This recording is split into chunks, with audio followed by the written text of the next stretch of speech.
Chapter 486. Today, Han Shuo first lingered around the dazzling array of stalls. Han Shuo's luck was indeed pretty good. After a short while, he managed to find 2 pieces of limestone. As the sun gradually rose into the sky, the number of nobles dressed in luxurious clothing, riding tall horses, or sitting in carriages gradually increased. They did not linger on the bustling streets, but headed straight for the auction venue. Due to the appearance of these people, the originally crowded streets were cleared by a brigade of knights dispatched by Kasi Empire's city defense army. On the profound continent, nobles had always enjoyed special privileges. Those who could attend the auction venue were either rich or respectable. Kasi Empire naturally gave special treatment to such people. Some commoners, down-and-out swordsmen, small wealthy merchants, and distressed mages who lingered around the stalls on both sides of the street enviously watched these people walk towards the auction venue with their heads held high and chests puffed out under the escort of knights. They discussed in low voices and took the initiative to make way for them, lest they were asking for trouble by blocking their way. One after another, luxurious carriages arrogantly passed by. The carriages were decorated with exquisite patterns and emblems that symbolized their status. There were too many people on the street. In order to make way for these nobles, everyone had no choice but to squeeze together. As a result, stumbling was unavoidable, and all kinds of noises became even more chaotic. Han Shuo was among these people. At this moment, he could not help but crease his brows. The crowded crowd blocked Han Shuo, making it impossible for him to move around unhurriedly. In a place like this, in order not to startle the world, Han Shuo could not fly around randomly, nor could he use brute force to push people to the side. Therefore, he could not stroll around unhurriedly. Fortunately, Han Shuo was tall and broad. Standing in such a crowd, he naturally stood out. When Han Shuo creased his brows and inadvertently revealed his imposing manner, unless the people around him were squeezed to the point where they had no place to stand, they would generally not approach Han Shuo. "Eh? Miss Sophie, it's Miss Sophie!" Suddenly, a cry of surprise came from the crowd. "No way, I saw that beautiful young lady here the day before yesterday. She even bought a pendant from my stall and pestered me for half a day for 2 gold coins. How do you know it's Miss Sophie? Are you sure you're not mistaken?" a stall owner exclaimed in disbelief. "Idiot, riding a pure white Pegasus and such a beautiful young lady, who else could it be other than Miss Sophie? Ha, you must have been mistaken a few days ago. How could Miss Sophie waste half a day with you just for 2 gold coins? The first person said disdainfully. Discussions about Sophie rose and fell, and many of them inadvertently fell into Han Shuo's ears. From the discussions of those around him, Han Shuo discovered that Sophie actually possessed a great reputation in Kasi Empire, and this reputation was not entirely due to her father, a sacred knight Sulo. The young Sophie was already a sky rider, only a step away from her paladin father, Sulo. On top of that, Sophie was also a summoner, and her own strength was unfathomable. In addition to her extraordinary talent, Sophie's most attractive qualities are her kindness and approachability. There are many legends about Sophie helping poor people and her approachability. In the hearts of the people of Kasi Empire, the kind and pure Sophie was simply a perfect young lady.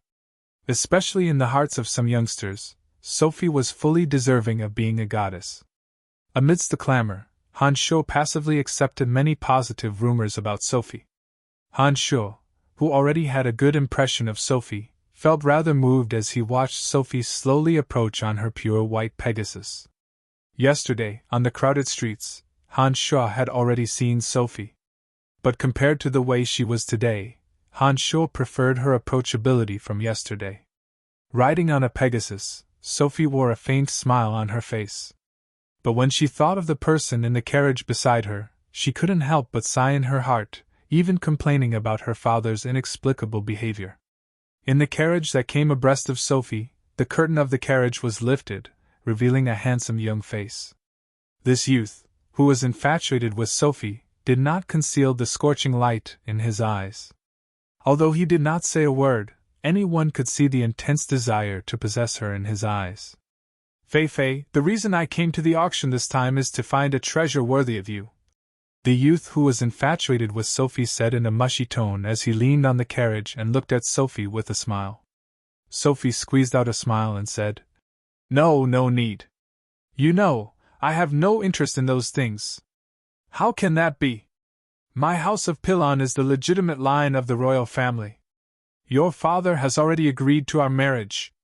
As the wife of Ibrak, you will be the most beautiful, the most graceful, and the most luxurious woman. You must have a treasure that can match you," Brack said decisively. Brack's words really gave Sophie a headache. Brack was the nephew of His Majesty the King, Brad Pilon, and the son of Prince Bradley Pilon.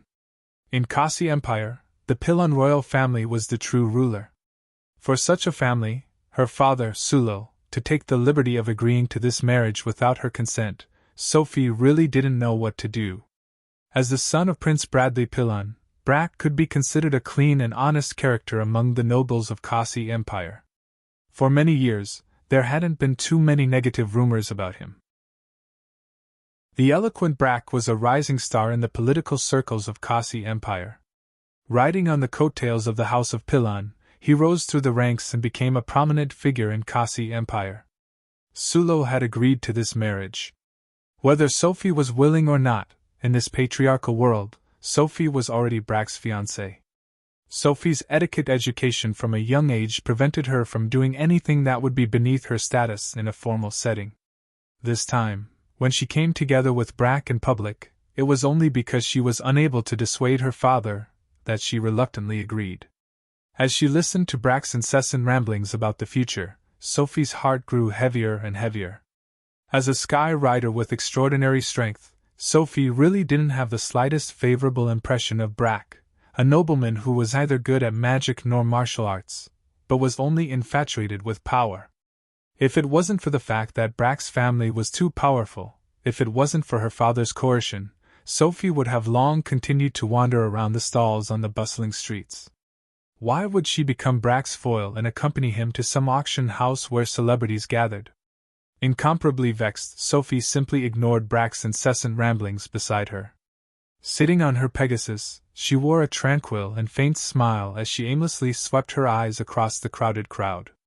She placed her attention on other things to lessen the detestable chatter in her ears. Suddenly, an imposing figure entered Sophie's eyes. Among the crowd that was only 1.7 meters tall, Han Shuo with a height of 1.9 meters and a majestic physique stood out like a crane in a flock of chickens. Moreover, amidst the unbearably crowded crowd, that crane in a flock of chickens appeared rather spacious. This attracted even more attention from others. In the beginning, Sophie only took a casual glance. From her angle, she could only see Han Shuo's side profile. However, half of Han Shuo's chiseled cheeks gave Sophie a sense of familiarity. When Sophie's curiosity was piqued, and she carefully observed Han Shuo, this sense of familiarity grew stronger and stronger. As the Pegasus slowly advanced, Sophie's angle of view on Han Shuo gradually changed. By the time Sophie was able to take in half of Han Shuo's face, she couldn't help but cover her mouth and exclaim in surprise. Her bright eyes were filled with disbelief and pleasant surprise. It was at this moment that Han Shuo, who was looking around using his consciousness to search for suitable items, suddenly sensed a gaze that was fixed on him. Han Shuo creased his brows and unintentionally looked in the direction of the gaze. Immediately he saw Sophie's pleasantly surprised eyes and pretty demeanor. With a sudden start, only then did Han Shuo react. He recalled how special his height would be among such a group of people.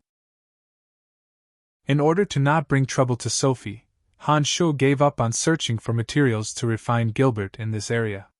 He hastily turned around and squeezed his way out of the crowd. Han Shuo exerted force with his shoulders. All the passers-by close to him were knocked to the ground one after another. For a moment, curses rang out one after another. However, when they saw that majestic silhouette, each and every one of them hastily shut their mouths. Sophie, who was riding on a Pegasus in the distance, immediately cried out in surprise when she saw Han Shuo leaving in a hurry. Her slender, lily-white hand lightly patted the spotlessly white Pegasus beneath her, then pointed in the direction Han Shuo had left. The spotlessly white Pegasus, which had deliberately lowered its altitude, sensed its master's surprise and anxiety. It immediately spread its wings and soared into the sky, searching for Han Sho above the crowd. "Eh? Miss Sophie, what's going on?" a middle-aged knight in front of Brack suddenly exclaimed. Brack, who had been gazing at Sophie, suddenly realized that his target was getting further and further away from him. He couldn't help but cry out in surprise. Raising his head to look at Sophie, who had spread her wings and left, he shouted, "Where are you going? What's the matter with you?" "I'm sorry, Brack. I suddenly ran into a friend I haven't seen for many years." Sophie flew into the sky on her Pegasus. She smiled apologetically at Brack, then once again patted the Pegasus' neck. Whoosh! Under Sophie's command, the Pegasus, which had already identified its direction, fiercely chased after the rapidly disappearing Han Sho. Chapter 487. That was why he was unwilling to bring her unnecessary trouble. Han Sho was well aware of the status of the Shrine of Ice in Kasi Empire. Even if Sophie had a sacred knight father, once she got involved with him, she would not come to a good end. The only thing that caught Han Sho by surprise was Sophie's pursuit of him in public. Seeing Sophie gliding over on a Pegasus, Han Sho did not know whether to laugh or cry. "Oh, it's Miss Sophie!" People always liked a lively scene. One after another, they raised their heads to look at the beautiful Sophie riding a Pegasus overhead. They could not help but shout. With that, looking in the direction Sophie flew, Han Sho's rapidly disappearing silhouette immediately attracted the attention of many. The pleasantly surprised expression on Sophie's face made people understand that Han Sho's escape was not because he had done something bad. The scene of the extraordinarily handsome Han Sho forcing a smile as he fled from Sophie's pleasantly surprised pursuit was indeed able to give rise to many wild and fanciful thoughts. As a result, everyone's thoughts went astray. Could it be that this man was the true object of the beautiful Miss Sophie's affection? For a moment, the crowd watching the chase and the escape had such thoughts in their minds. Looking at the prince's son, Brack, who was making a fuss over there, the commoners began to rejoice in his misfortune. They winked at each other and discussed in low voices without the slightest scruple. "Ha, interesting. It seems that Miss Sophie has long had someone in mind." Yeah? It seems that Brack is delusional. I've long heard that it was his wishful thinking. He used his father's influence to get old Sulo to agree. Now it seems that's indeed the case. Well, only an amiable and approachable person like Miss Sophie is a true nobleman. Although Brack's family is wealthy, they pursue fame and fortune too much. I'm afraid they are not worthy of Miss Sophie. On the noisy street, such conversations could be heard from time to time amidst the crowd. Pairs of disdainful and gloating gazes, either directly or implicitly, were cast on Brack's luxurious carriage, as though mocking Brack's uselessness. Damn it! What's the background of that brat? How could someone as distinguished as Sophie know such a lowly commoner who mingles among the commoners? Inside the carriage, Brack could see Han Sho's back from a distance. He accidentally overheard some remarks that infuriated him. His heart was filled with rage. "Young master, I've never seen or heard of that kid. I think it's just an excuse of Miss Sophie. She just wants to avoid you, young master. She doesn't want to go to the auction with you, so she did it on purpose," the knight beside the carriage whispered. Suddenly an exclamation came from afar. He's flying, so fast!" Brack stared blankly into the distance. Han Sho's stalwart body abruptly broke through the air, turning into a thin line as he rapidly flew into the distance. Behind Han Sho, Sophie, who was riding on a pure white Pegasus, was in hot pursuit. Her figure gradually became a white dot, until she completely disappeared from everyone's sight. "Amazing, he must be a respected magister, maybe even a grand magister. No wonder Miss Sophie is always chasing after him. Ha, only such a young and extraordinary genius magician is worthy of Miss Sophie. Yeah, he's really a guy who hides his abilities. Yes, he's just like Miss Sophie, definitely an amiable and approachable nobleman. He even bought a stone from me just now. Ha! Only such a character is worthy of Miss Sophie. Thuram, find out who this person is. Brack, who was in the carriage, was originally only somewhat angry. It was only when Han Shaw broke through the air and left that Brack became truly angry. He immediately ordered the knight beside him in a deep voice. Yes, young master! Thuram was well aware of what a character who could fly meant. Now that such a character who could threaten Brack had appeared, he, as a servant, naturally knew what he should do. Han Shaw, who had used the art of the demonic ninth heavens to quickly leave this area, laughed bitterly in his heart. He really did not want Sophie to provoke him. Otherwise, not only Sophie, but even her family might perish because of him. Who knew that this woman was really somewhat difficult to deal with? She clearly saw that he was deliberately avoiding her, yet she actually took the initiative to chase after him. This was really out of Han Shaw's expectations. With one in front and one behind, the two very quickly arrived at a relatively remote and quiet street. Seeing that there was no one around, Han Shaw was about to exert his demonic arts to the extreme to shake Sophie off when he suddenly heard a light shout while panting heavily. Han, stop right there! Han Shaw was stunned. Seeing that he could not shake Sophie off, in order to let her understand the situation, he looked left and right, and shuttled through this remote street at a moderate speed. After a short while, he brought Sophie, who had been chasing after him, to a spacious and quiet square. Standing on a stone step in the square, Han Shaw finally stopped. He turned his head and smiled bitterly at Sophie, who had been chasing after him, saying, Long time no see! Why are you hiding from me? Sophie's Pegasus landed gracefully. She looked at Han Shaw in bewilderment, her face full of doubt, and her tone somewhat indignant. That's because I don't want to bring you trouble. You've been living a good life in Kasi Empire. Once you get involved with me, you and your family will suffer a calamity, Han Shaw said in a solemn voice, fearing that Sophie would persevere in her pursuit. Sophie was truly taken aback when she heard those words. Her pretty face immediately changed. She first looked around, and only when she saw that there was no one around did she carefully guess in a low voice. Did you do something bad? Nodding, Han Shaw frankly admitted. That's right, I did something very bad. Tell me about it. My father has some influence in Kasi Empire. Perhaps I can help you. Sophie was rather kind-hearted.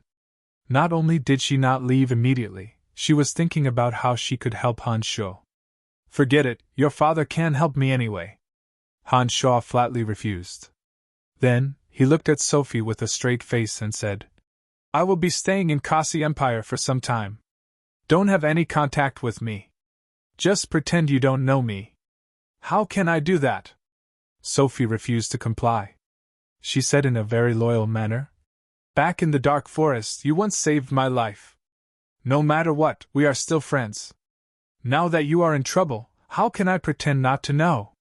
Besides, I promise you back then that if you come to Kasi Empire, I will certainly treat you well.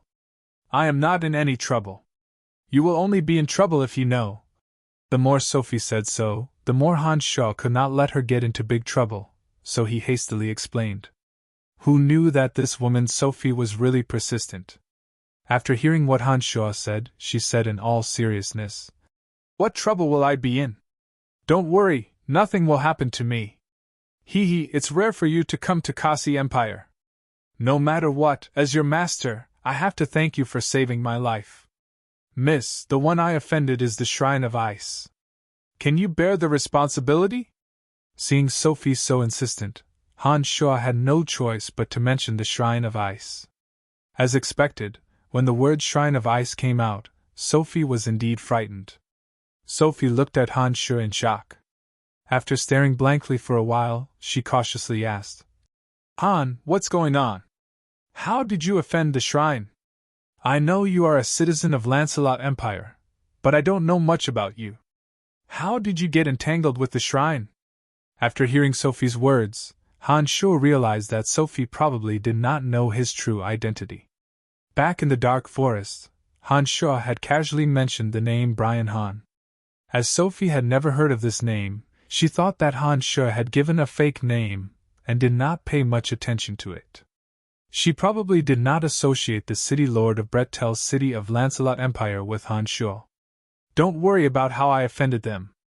In any case, the Shrine of Ice won't let me off. You better not have anything to do with me, Han Shuo replied. However, as long as the shrine can't find you, there won't be any problem. Isn't that right? To Han Shuo's surprise, Sophie smiled craftily and took out 2 brown round fruits from her space ring. She handed one to Han Shuo and confidently explained, "This is a gift from a friend of mine. As long as you rub it and apply it to your face, you can change the shape of your face and skin color. No one will be able to tell." As she spoke, Sophie showed the fruit to Han Shuo. She slowly rubbed the fruit in her hands. When it had turned into a sticky substance, Sophie pointed at her own pretty face and slowly smeared the sticky substance on her face. Then, she began to rub the corners of her cheeks in front of Han Shuo. It seemed that this was definitely not Sophie's first time doing this. Without using any mirrors, she relied purely on practice. In just a short while, her appearance had undergone a tremendous transformation. Sophie's fair skin had turned the color of wheat. The contours of her cheeks had also changed. From a pretty girl, she had turned into an ordinary girl. Even the skin of her neck and hands had changed. Some pharmacists had exceptional control over their medicines. In fact, Han Shuo also had this kind of medicine called the transfiguration fruit. Back then, it was Cecilia who gifted it to Han Shuo.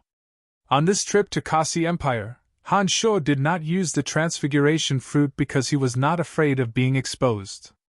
Ha, isn't it magical? You definitely can't recognize me now. Sophie, who had changed her face, exclaimed proudly. She then walked to Han Shuo, took out a small mirror and faced it at Han Shuo. She smiled and said, "Hurry up, as long as you use the fruit to change your appearance, no one will recognize you. The Shrine of Ice won't be able to find you, and naturally, they won't be able to implicate me." Even the ingredients had been prepared. Han Shuo really could not find a reason to refuse. He had no choice but to rub the transfiguration fruit with a bitter smile. When the medicine dissolved into a sticky substance, he slowly smeared it on his face according to Sophie's instructions. However, Han Shuo was clearly not an expert at this. The stretching of his muscles would often make his face look sinister and ferocious. Sophie watched as Han Shuo still could not adjust his appearance to her satisfaction. Seeing that the effects of the medicine were about to wear off with time, she hesitated for a moment before saying bashfully, "Let me help you." Without waiting for Han Shuo to agree, Sophie suddenly extended her slender jade-like hands and abruptly placed them on Han Shuo's cheeks. Based on her familiarity and understanding of the transfiguration fruit, Sophie began to change Han Shuo's chiseled cheeks little by little. Although the skin color of Sophie's hands had changed, when they landed on Han Shuo's cheeks, they were still warm and smooth. Especially when Sophie was still using her palms to rub, as if she was flirting with a lover, it gave Han Shuo a strange feeling. Sophie was obviously a bit embarrassed as well. Although the blush on her face couldn't be seen due to the change in her skin tone, Han Shuo caught a glimpse of her bashfulness from her eyes. "All right, what do you think?"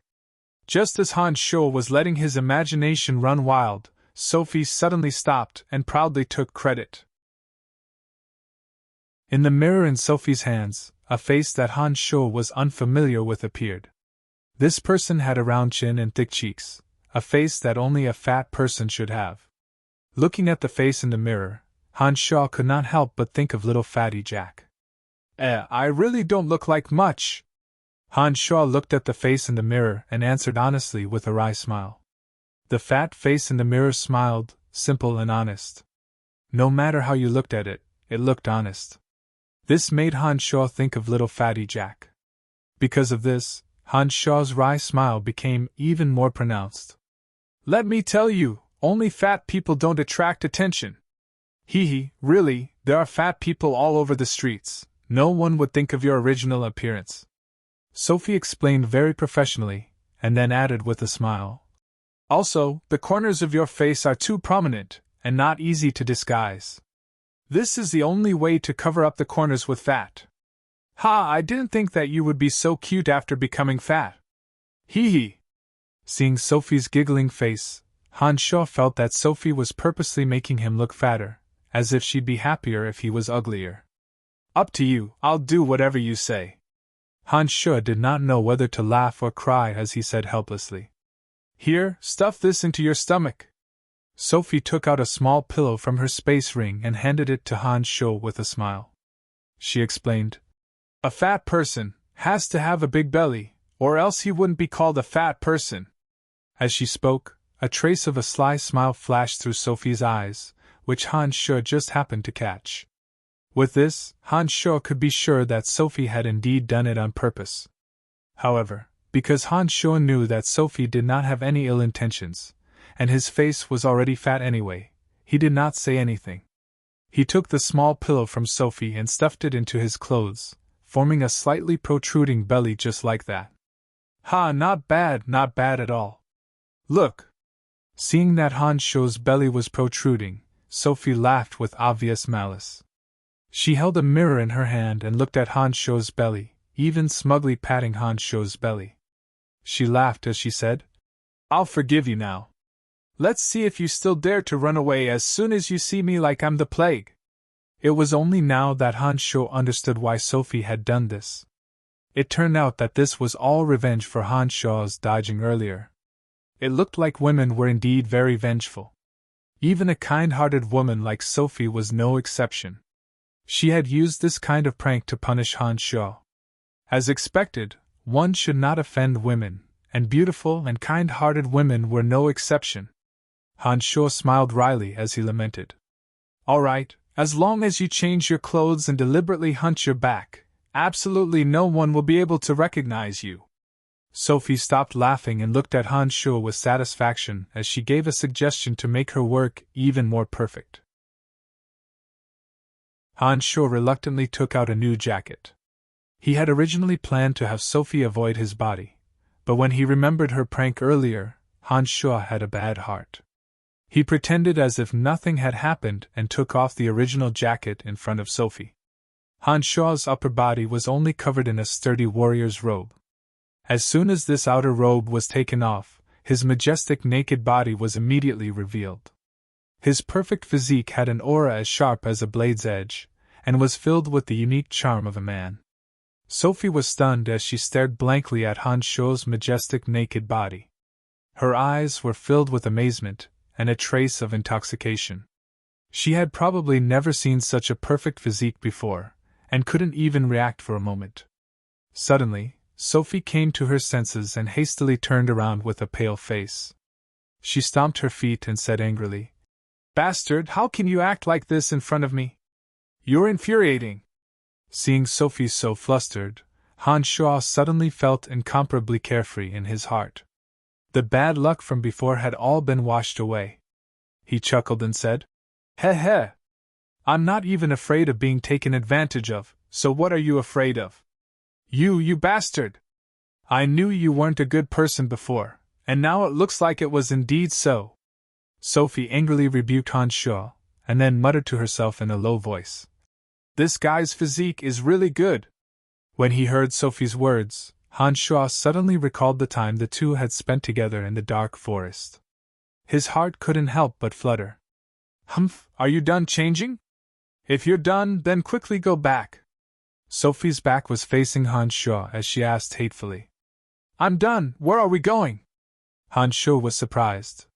Turning around, Sophie said matter-of-factly, The auction, of course. What place in Kasi Empire could be more lively than the auction today? All right. Han Shaw thought to himself that this was exactly what he wanted and readily agreed. Chapter 488. The two had only left for a short while. By the time they returned to the auction house, they had turned into two different people. One was a tall and well-built fatty, and the other was a plain-looking girl from the countryside. They looked very ordinary in the bustling streets. No one would have thought that they were the ones who had attracted everyone's attention. With the help of the city defense army, nobles from various cities of Kasi Empire, and even from other countries, entered the auction center in succession. When Sophie arrived, she did not enter the auction house as Han Shuo had expected. Instead, she dragged Han Shuo along and lingered around the small stalls, excitedly buying some gaudy ornaments that had no practical value. "This thing is worth 3 gold coins at most," Sophie said to the stall owner with a crystal button in her hand. "Miss, you are a beautiful crystal from the southern part of Bruton Merchant Alliance. You won't be able to buy it anywhere for less than 5 gold coins." The stall owner was a skinny middle-aged man. He had a sincere expression on his face as he said in all seriousness, "Hee, this kind of crystal can be found everywhere. Look, the color isn't particularly bright, and the workmanship of the button is so crude. You actually dare to say that this is a blue dream crystal from the southern part of Bruton Merchant Alliance? Ha, you really dare to talk nonsense. Here, look, the broken crystal on my chain is a blue dream crystal. Look carefully and see if there's any difference in the luster."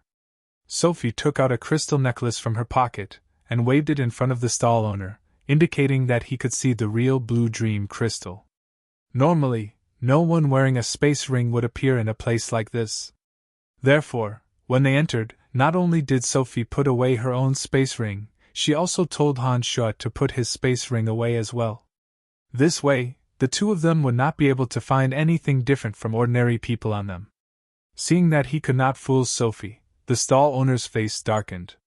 He said, "How about this, 4 gold coins? Take it if you want it, or forget it if you don't. 3 gold coins. Only 3 gold coins. The workmanship of your button is crude, it's only worth this price. Look, where the button and the crystal are embedded, there's a very fine scratch here and here." Sophie was like an expert, going on and on about the flaws of the crystal button. Han Shuo stared at Sophie, dumbfounded. Listening to her unceremonious belittling of the crystal button for the sake of a gold coin, he really didn't know what she was doing this for. Finally, under Sophie's continuous bombardment, the stall owner took the initiative to admit defeat. He handed the crystal button to Sophie with a bitter smile and said, 3 gold coins, take it. Since what you said is completely useless, why do you still want to buy it? Its shape is kind of beautiful. Sophie said something nice for the first time.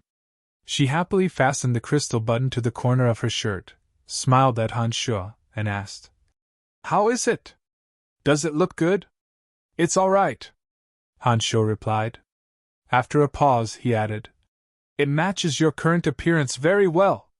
Apart from the rather unique shape, there really wasn't anything special about this kind of fake jewel of poor quality and crude workmanship. However, Sophie's current appearance was also very mediocre. Paired with this ordinary and crude jewelry, it actually brought out the best in each other.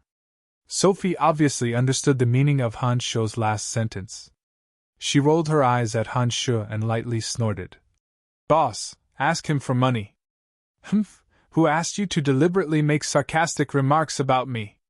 3 gold coins was really nothing to Han Shuo. It was just that Sophie's attitude made Han Shuo feel both amused and infuriated. He casually took out 3 gold coins and handed it to the stall owner. Han Shuo followed behind Sophie and asked, "It's just a few gold coins. With your wealth, there's no need to waste time haggling, right?" Sophie was a sky rider, and her father, Sulo, was a famous sacred knight in Kasi Empire. No matter how one looked at it, Sophie definitely wasn't someone who lacked money. For such a person to argue endlessly with a vendor over a few gold coins really baffled Han Shuo. "What do you know? It's only at times like this that I can feel like an ordinary person." Sophie shot a glance at Han Shuo and said meaningfully. Han Shuo stared blankly for a moment. He thought for a moment, then looked at the annoyance that flashed in Sophie's eyes. He immediately understood what Sophie meant. As the daughter of sacred knight Sulo, Sophie should have been treated like the apple of his eye since birth. It was likely that everyone treated Sophie as a little princess since she was young. Money and treasures, as long as Sophie liked it, it would be a piece of cake for her to have it. It was precisely because of this that Sophie had never experienced the life of an ordinary person. That was why she wasn't interested in auctions where celebrities gathered, but lingered at the stalls of these small merchants and peddlers. Han Sho had lived in an ordinary family in his previous world. After his soul transmigrated to Profound Continent, his birth was even more humble. He had long gotten used to this kind of life, and therefore wouldn't be that passionate about such things. Unless it was some special item, Han Sho really wouldn't be able to enjoy much pleasure in such places. "Oh, right, why are you here?"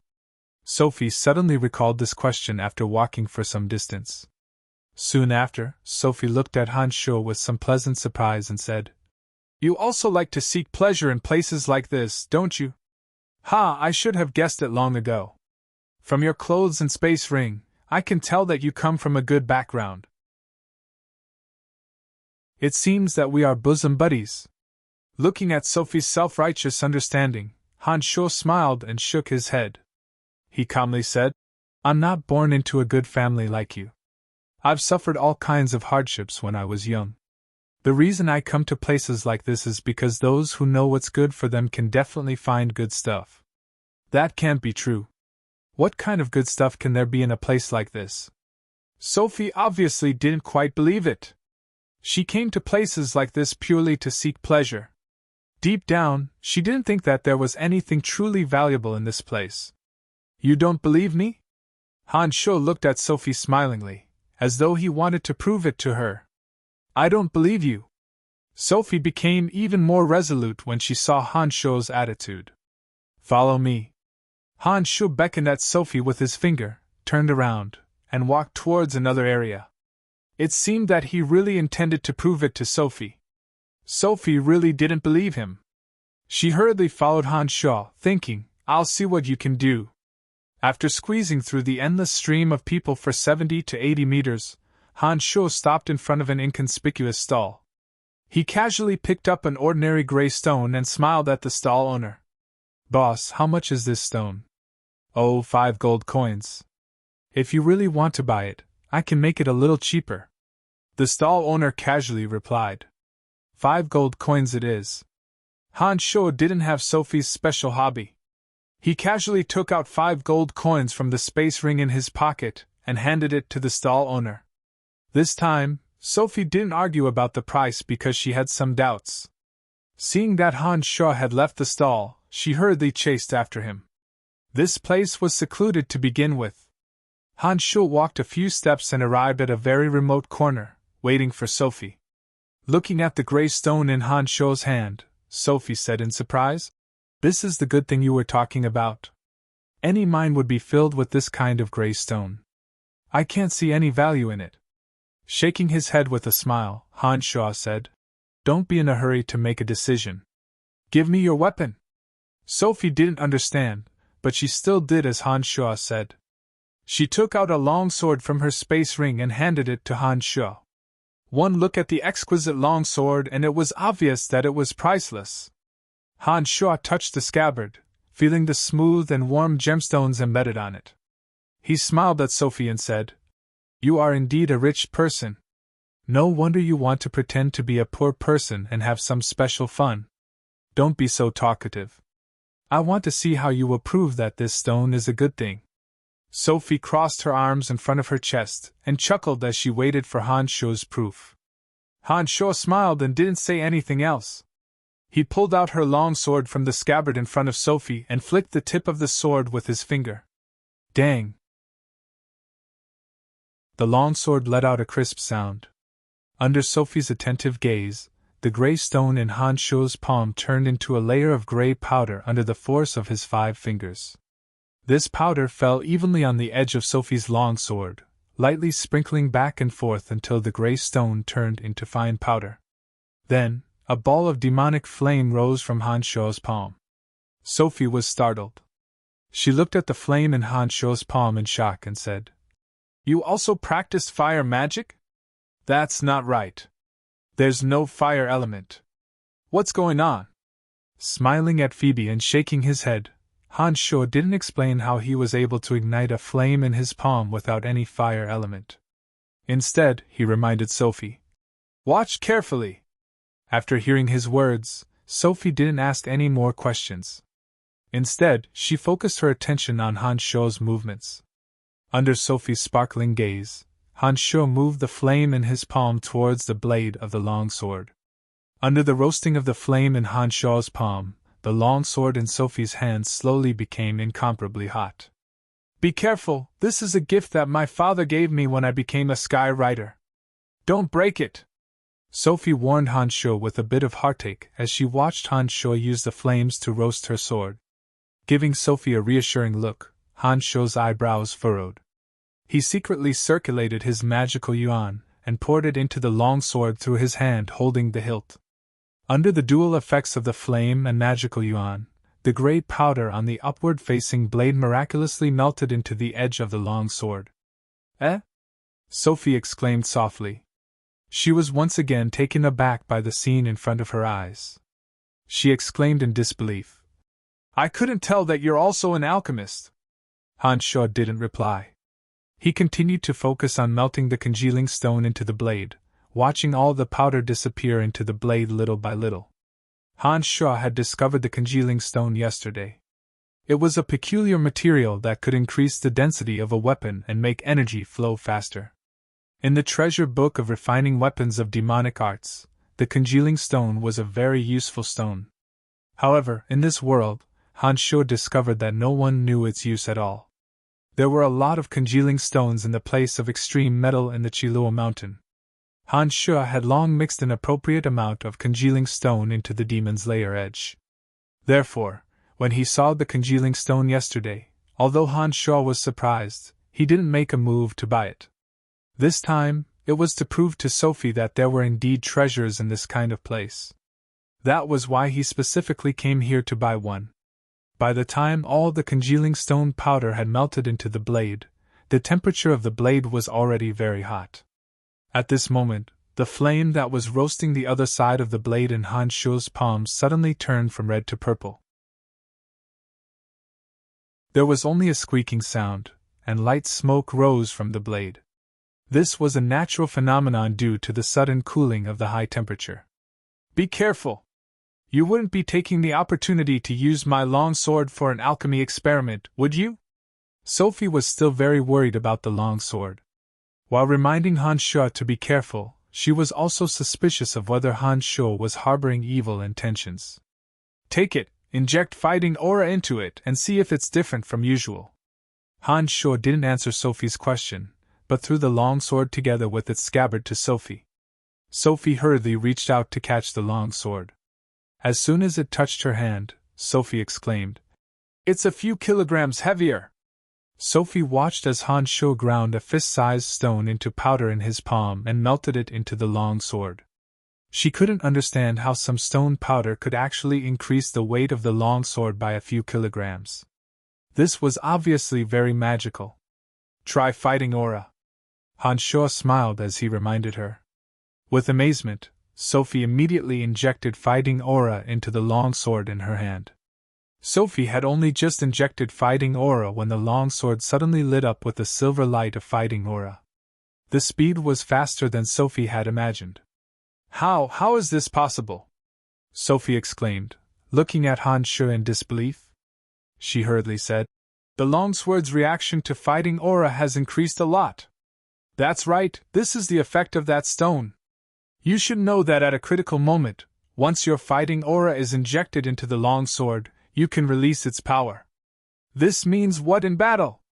Han Shuo said to Sophie with a straight face. I understand. This means that you can seize the initiative, and even turn the tables in an evenly matched battle, Sophie exclaimed. Her eyes immediately lit up as she looked at Han Shuo, saying, This is too magical. How did you do it? It's really inconceivable.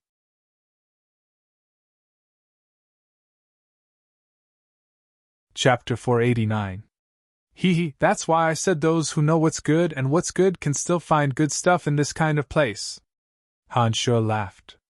Let's go. Show me around. I see that you are a person who knows what's good and what's good. Sophie's face was full of joy. She grabbed the corner of Han Shuo's clothes and pulled Han Shuo towards the bustling area. Han Shuo felt helpless. Originally, Sophie said that as the host, she should properly entertain him. Who would have thought that it would be Han Shu accompanying her to stroll around blindly instead? It seemed that the words of a woman could not be completely trusted.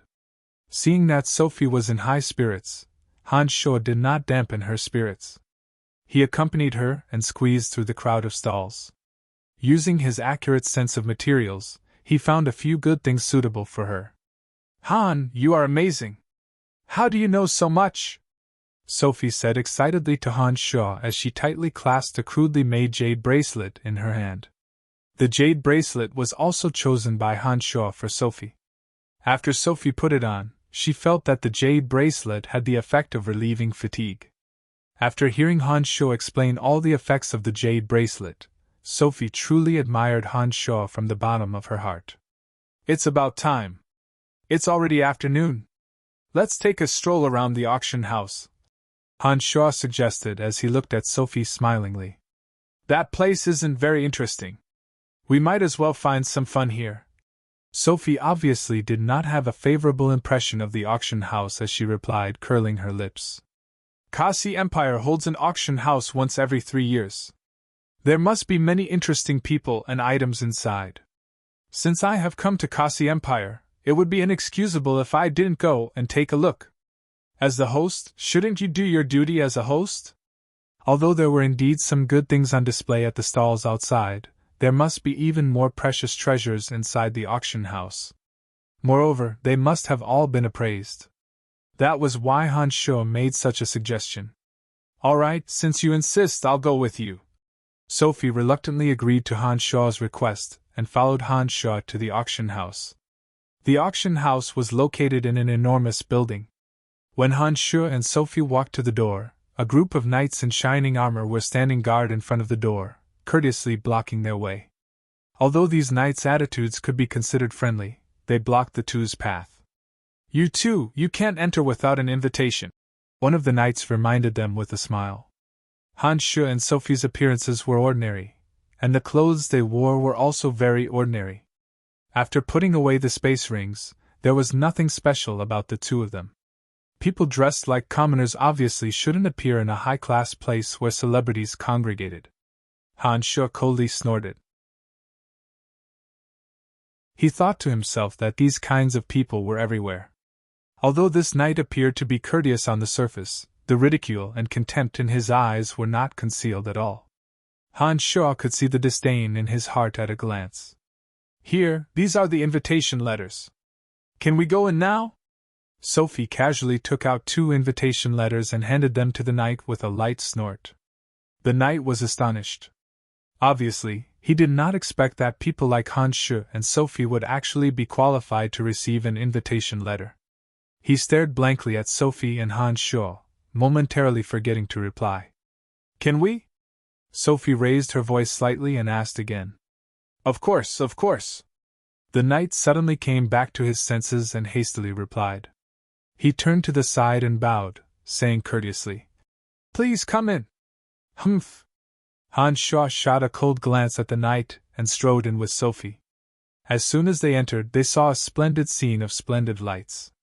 In the incomparably spacious hall, rows of bright and gorgeous crystal lamps hung high. The floor was covered with a soft red carpet. In the staircase hall that was similar to a luxurious movie theater, every table was filled with exquisite desserts and fruits. Right in front of them, a host dressed in an evening gown introduced the goods with a smile. Multicolored lights converged and fell on an exquisite magic staff inlaid with an aquamarine diamond-shaped gem. Under the illumination of the lights, this magic staff was even more beautiful and dazzling. For some water magicians who love beauty, this magic staff simply had a fatal attraction. Ladies and gentlemen, this exquisite magic staff was forged by Master Feral of the Elven race.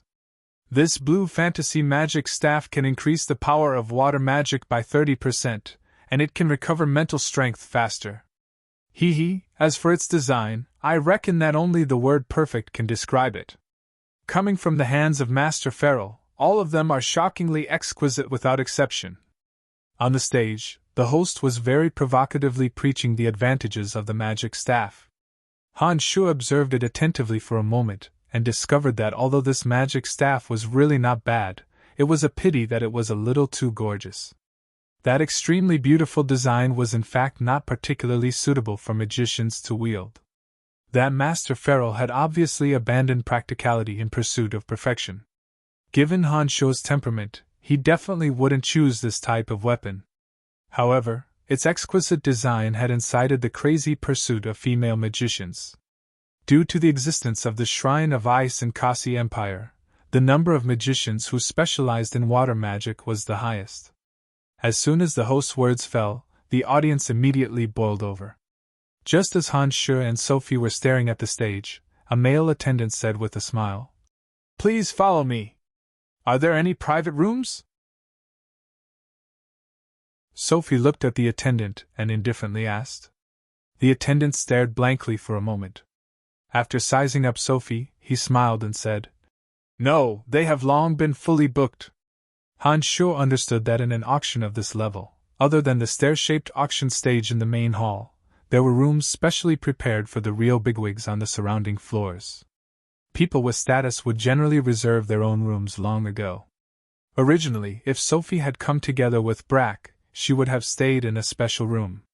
But now that she was staying together with Han Shu, she could only condescend to it. "Forget it then. Lead the way," Sophie said thoughtlessly.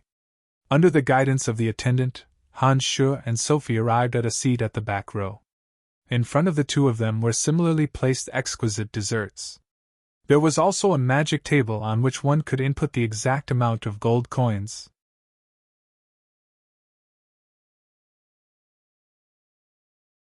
Chapter 490. The auction did not come to a halt because of the arrival of Han Shu and Sophie. Under the bewitching voice of the host, the bids for the magic staff rose higher and higher. The noise rose and fell, and the hall was filled with incessant discussions. A few beautiful women dressed in gorgeous magic robes made no attempt to conceal their strong interest in the magic staff. This directly led to a small-scale chaos in the auction. "What do you think of that magic staff?" Sophie couldn't help but ask Han Shu after the two sat down. "Not much." Han Shu pursed his lips and added, "Flashy but impractical."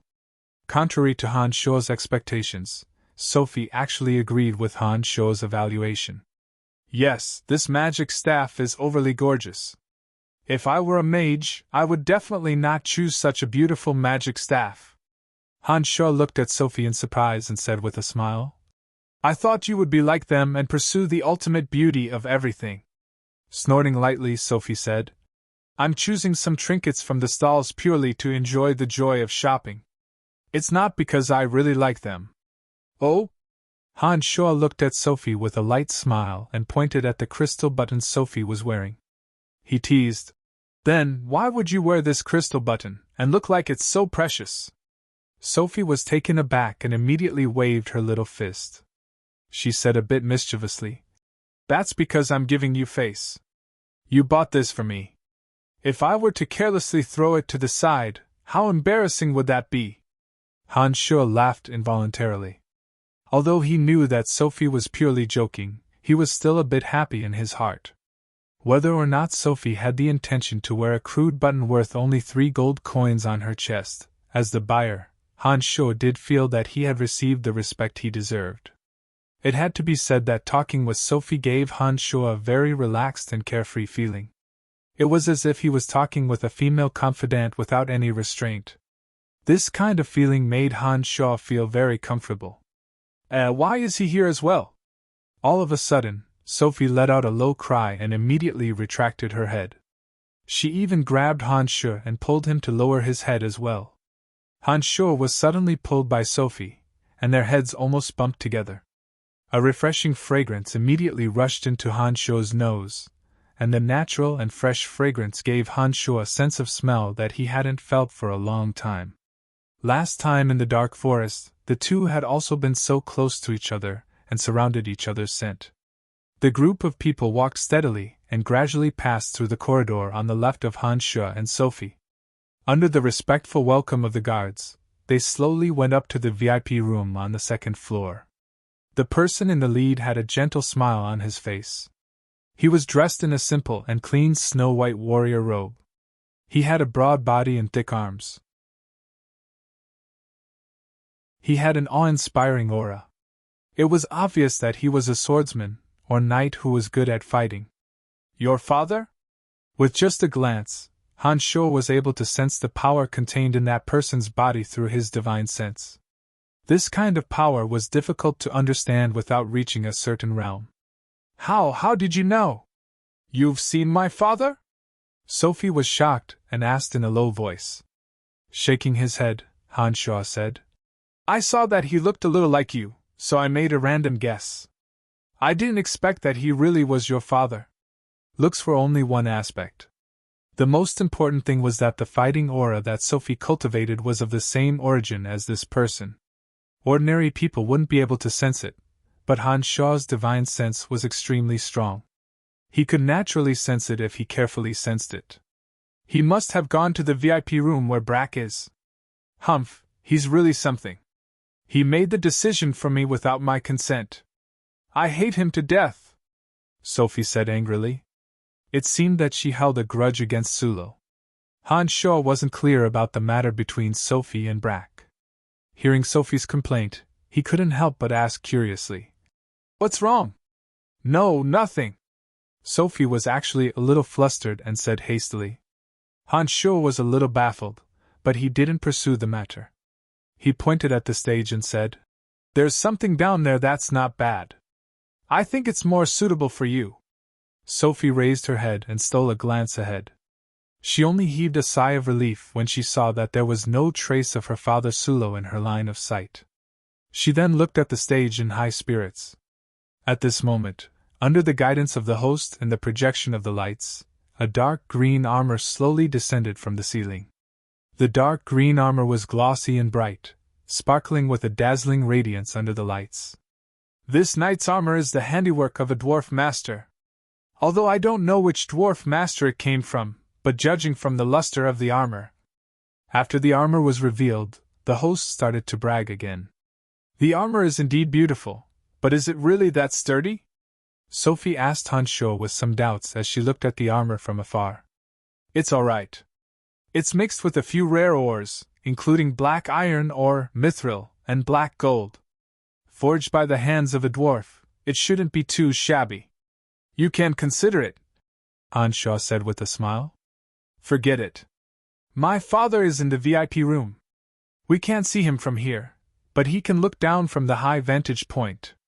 I once used this face to tease him. He'll recognize me. It'll be terrible if he catches me red-handed. Sophie cutely stuck out her tongue. Sophie stuck out her tongue cutely, as if afraid that Sulo would notice her, and shrunk back a little. 20,000 gold coins! Young Master Brack bids 20,000 gold coins! The host suddenly screamed before he could finish extolling the advantages of the armor.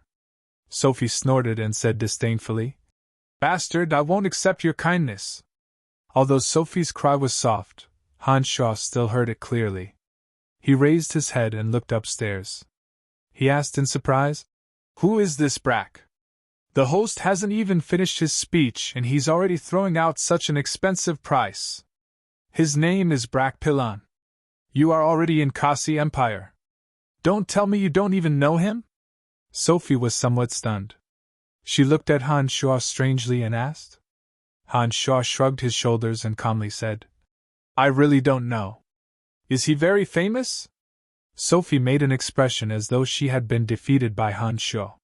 She then explained with a straight face. Although the Shrine of Ice has great authority in Kasi Empire, the one who truly controls Kasi Empire is still the Pilon family. Brack is the son of Prince Bradley. He's not a benevolent person. It's already very troublesome for you to offend the Shrine of Ice in Kasi Empire. You must not provoke this family as well. Thank you for the reminder. Han Shuo still had a faint smile on his face, but in his heart he didn't think much of it. On Profound Continent, there weren't many people who could threaten Han Shuo's life. He didn't give a damn about this so-called imperial family. Bradley? Bradley of Caesar City? Han Shuo suddenly recalled something and asked. There's only one Bradley Pilon in the entire Kasi Empire. That's him. Sophie creased her brows and added. Since you have come to Kasi Empire, Why are you still so unfamiliar with our Kasi Empire? Trunks had been painstakingly developing and strengthening the Valley of Sunshine all this while. His target was none other than this Bradley Pilon. Han Sho understood that the cause of all this was Annie. This young lady, whom Trunks treated as his own sister, had once suffered unbearable treatment. One of those people was Bradley. Both Florida and Butcher died in Trunks' hands during the riot in the Valley of Sunshine. Now, there was only Bradley, who wielded immense authority in Kasi Empire. That was Trunks' persistent target. When Sophie mentioned this Bradley, Han Sho couldn't help but sneer in his heart. Han Sho had already set his mind on this person. Although it wasn't good for Han Sho to overstep his boundaries, if Bradley dared to provoke him, teaching him an unforgettable lesson wouldn't be a bad thing. Is there a higher price? The host continued to make a big fuss. However, there was only a meager response from the audience. In Kasi Empire, the Pilon family is the true ruler. Most people wouldn't deliberately make things difficult for this family. Sophie softly sighed and explained to Han Sho. Sophie was truly helpless when she said those words. She was helpless about her own future. It was precisely because she clearly understood the influence of the Pilon family in Kasi Empire that she felt powerless over the marriage with Brack. A sense of dejection suddenly filled her heart. Sophie suddenly felt that even if she possessed extraordinary strength, wouldn't it still be difficult for her to resist power? 20,000 gold coins! This armor belongs to young Master Brack. The host hammered down the hammer, indicating who this item belonged to. Just as Sophie was in a low mood and had no intention of attending to the auction, another 4 treasures were bid for at a high price. 2 of the 4 items were magical robes with special functions, a scroll capable of releasing a forbidden spell, and the last necklace with 100 diamonds once worn by the Empress of the Verdun Imperial Court who had disappeared. Han Sho had no interest in any of the 4 items. 3 of them were purchased by 3 magi, and the last necklace was purchased by Brack. Han Sho noticed that as Brack became more and more arrogant, Sophie's mood became more and more gloomy. This made Han Sho feel rather baffled. He couldn't understand why Sophie would suddenly become so sentimental. Ladies and gentlemen, the next item is rather special. Even our experts don't know what it is. However, this item possesses a miraculous effect. Once it is inserted into the ground, the plants within several miles will grow even stronger and taller. The host continued to introduce. Following the host's introduction, a tender green leaf the size of a palm was presented on a crystal tray. That leaf appeared to be made of dark green jade. It was glossy and bright. As soon as it was presented, the filthy air within the entire auction house was purified. All of a sudden, the air within the bustling auction house suddenly became a lot fresher, as though everyone had entered a lush forest in an instant. Everyone's body and mind seemed to have suddenly relaxed. Han Sho, who hadn't paid much attention all this while, suddenly jolted. His eyes abruptly emitted a dazzling radiance that no one dared to look straight at.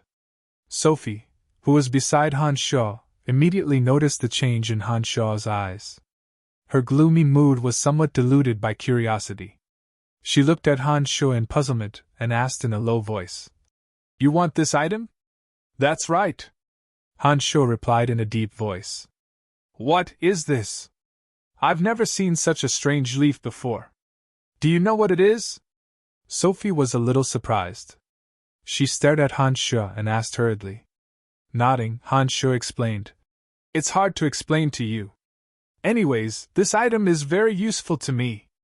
Then you can bid for it. If you don't have enough gold coins, I can lend you some, but you have to return it," Sophie said to Han Sho with a smile. She then looked at the VIP room above and said to Han Sho with some misgivings, "I have to lower my head so that my father won't notice you when you're lining up to buy it." It's not convenient to talk about the origin of this leaf, but I think those who know their stuff should be able to tell that it's extraordinary. The starting price is 10,000 gold coins. The highest bidder wins. Let the bidding begin, the host shouted. 20,000. 25,000. 27,000. It seemed that there were quite a few who knew their stuff. Just as the host's voice faded, the price began to climb. Han Sho was in no hurry to make a move. He merely observed the few competitors with cold eyes. After a round of shouting and wrangling, the price slowly rose to 40,000 gold coins. At this point, those nobles who were purely curious about the use of this treasure gradually stopped participating. The remaining 3 who were truly interested continued to raise the price. Among the 3, one was a real fatty, one was a brightly dressed upper-class lady, and the last one was shockingly Brack of the House of Pilon. Brack was the most excited among the 3. Perhaps it was because he had discovered that there were people who dared to compete with him. He appeared to be very impatient. Han Sho could even hear his heart beating rapidly due to excitement. Judging from the way that fatty was dressed, he should be a true wealthy merchant. From his clothing, he seemed to be from the Brute Merchant Alliance. No wonder he dared to compete with Brack. The upper-class lady was graceful. Han Sho couldn't tell her background, but she should be the most lacking in financial resources. Her complexion was gradually turning ugly. He reckoned that the price of that item had exceeded what she could afford. After watching for a while, when Han Sho saw that the price had already reached 50,000, he suddenly made a move. A string of numbers suddenly appeared. 100,000. Who is it? The host suddenly screamed and hastily looked at the plate number. The audience was in an uproar.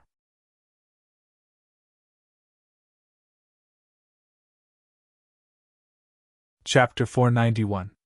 Over the years, Han Sho had gradually accumulated his wealth through robbery. Now, even Han Sho himself did not know how much wealth he had in his hands. Apart from the millions of gold coins in Bretel City under Jack's control, the crystals in Han Sho's hands were the only things he had. There were almost 1,000,000 gold coins in the card. The virid leaf was a supreme treasure of the wood attribute. Others might not know about it, but Han Sho was very clear about its usage. Not only could the virid leaf revitalize barren land, it also possessed the miraculous power to revive the dead. Most importantly, if this virid leaf were to fall into Wood Elite Zombie's hands, not only would Wood Elite Zombie evolve faster, it would also substantially increase his strength. Of the 5 Elite Zombies, Water Elite Zombie and Wood Elite Zombie were the weakest in terms of strength and intelligence. On one hand, it was because they were refined relatively late, and on the other hand, they didn't have any treasures that could help them advance further. During the trip to the Shrine of Ice a few days ago, Water Elite Zombie had absorbed a tremendous amount of energy from the Ice Goddess. His appearance had immediately undergone a tremendous transformation. Han Sho was certain that after the Water Elite Zombie had digested the energy it had absorbed, it would take a big step forward on the path of evolution. This way, the Penta-Elemental Undead formation would have an additional portion of Water Elite Zombie's power. Recently, Han Sho had been worrying about Wood Elite Zombie, not knowing how he could lend him a helping hand. He did not expect to see the wood attribute treasure Virid Leaf at this auction. Once Wood Elite Zombie obtained the Virid Leaf, Han Sho believed that the Penta-Elemental Undead formation would be able to unleash its full might. Therefore, Han Sho was determined to obtain the wood attribute treasure Virid Leaf. In order to make those competitors give up, an extremely high price would dispel their desire to snatch it. Therefore, Han Sho placed the price of 100,000 gold coins. Number 83. Number 83 bids 100,000 gold coins. Hey, it's actually a friend from the lobby. The host finally saw Han Sho's number and hurriedly screamed. Following the host's shout, the lights shone on Han Sho. Everyone's attention was focused on Han Sho, and their eyes were filled with surprise and curiosity. The other 3 bidders for the wood attribute treasure Virid Leaf were all in the VIP rooms on the 2nd and 3rd floor. Those on the 2nd and 3rd floor were the true nobles and wealthy merchants. The high price of 100,000 gold coins was rarely seen, except for some publicly recognized treasures. This had already surprised everyone, but when they found out that the bidder was actually from the hall, they were even more surprised. This auction house was also divided by class. Generally, the hall was filled with some small nobles. Usually, people here wouldn't spend money to compete for treasures that were worth more than 50,000 gold coins. Only those on the second and third floor would compete for treasures that they liked without a care for gold coins. Therefore, the highest bidders were usually from the second and third floor. Now, a plain-looking, honest-looking fatty was competing for an item with an unknown function at a high price of 100,000 gold coins. This clearly attracted everyone's attention. Not only some of the guests in the hall, but even the dignitaries on the second and third floor poked their heads out to see who was so generous down there. "Bastard, you're so rich!" Under everyone's gaze, Sophie, who had lowered her head and even her waist, said angrily, "If my father finds out because of you, I'll settle the score with you."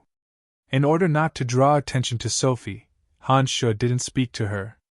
He lazily sat on his seat, squinting his eyes, looking relaxed and carefree. 110,000 gold coins, number 9 bids 110,000 gold coins. Suddenly, the host screamed again. Han Shu raised his eyes and took a glance. He found out that the bidder was that noblewoman of unknown identity. He saw that after the noblewoman made the high price, her complexion became even more unsightly.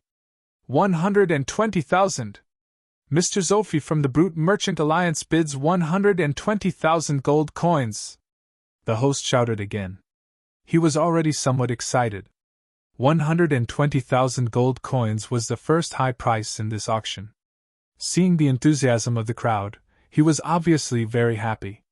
So that big fatty is Zophie, Han Shu understood. Han Shu had heard of Zophie before. He was an outstanding and famous merchant of the Brute Merchant Alliance. He mainly dealt in magic crystal ores, and also sold some large-scale war equipment. The 6 magic crystal cannons that Helen bought last time came from Zophie. Sometimes he could earn more than 100,000 gold coins in a big deal. No wonder he was so rich and overbearing. After Zophie made the bid of 120,000 gold coins, the auction hall went silent for a moment.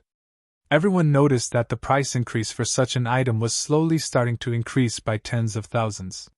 This was clearly beyond what the majority of people could bear. 150,000 gold coins! Oh! It's young Master Brack! Just when everyone was silent and amazed, Brack made his move again and directly raised the price to 15 gold coins. This was really an extremely high price. It seemed that the House of Pilon was indeed rich and overbearing. "My 3 friends, this item and the previous 2 items are for my fiancée, Sophie. If you 3 can give me some face, I will be very grateful." All of a sudden, a window of a VIP room on the 3rd floor opened. Brack stood at the window with a very graceful smile. It seemed that even Brack felt the price of 150,000 gold coins was a little too high. Otherwise, he wouldn't have taken the initiative to say so.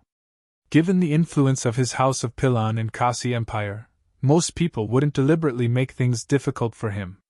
Since young Master Brack has said so, I naturally won't spoil such a wonderful occasion. Sure enough, even Zophie of the Brute Merchant Alliance was unwilling to offend Brack. He stood up from the 2nd floor and saluted Brack with a smile. "Thank you.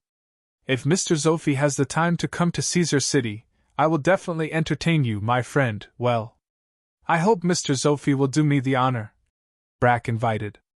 Definitely. Zophie replied smilingly.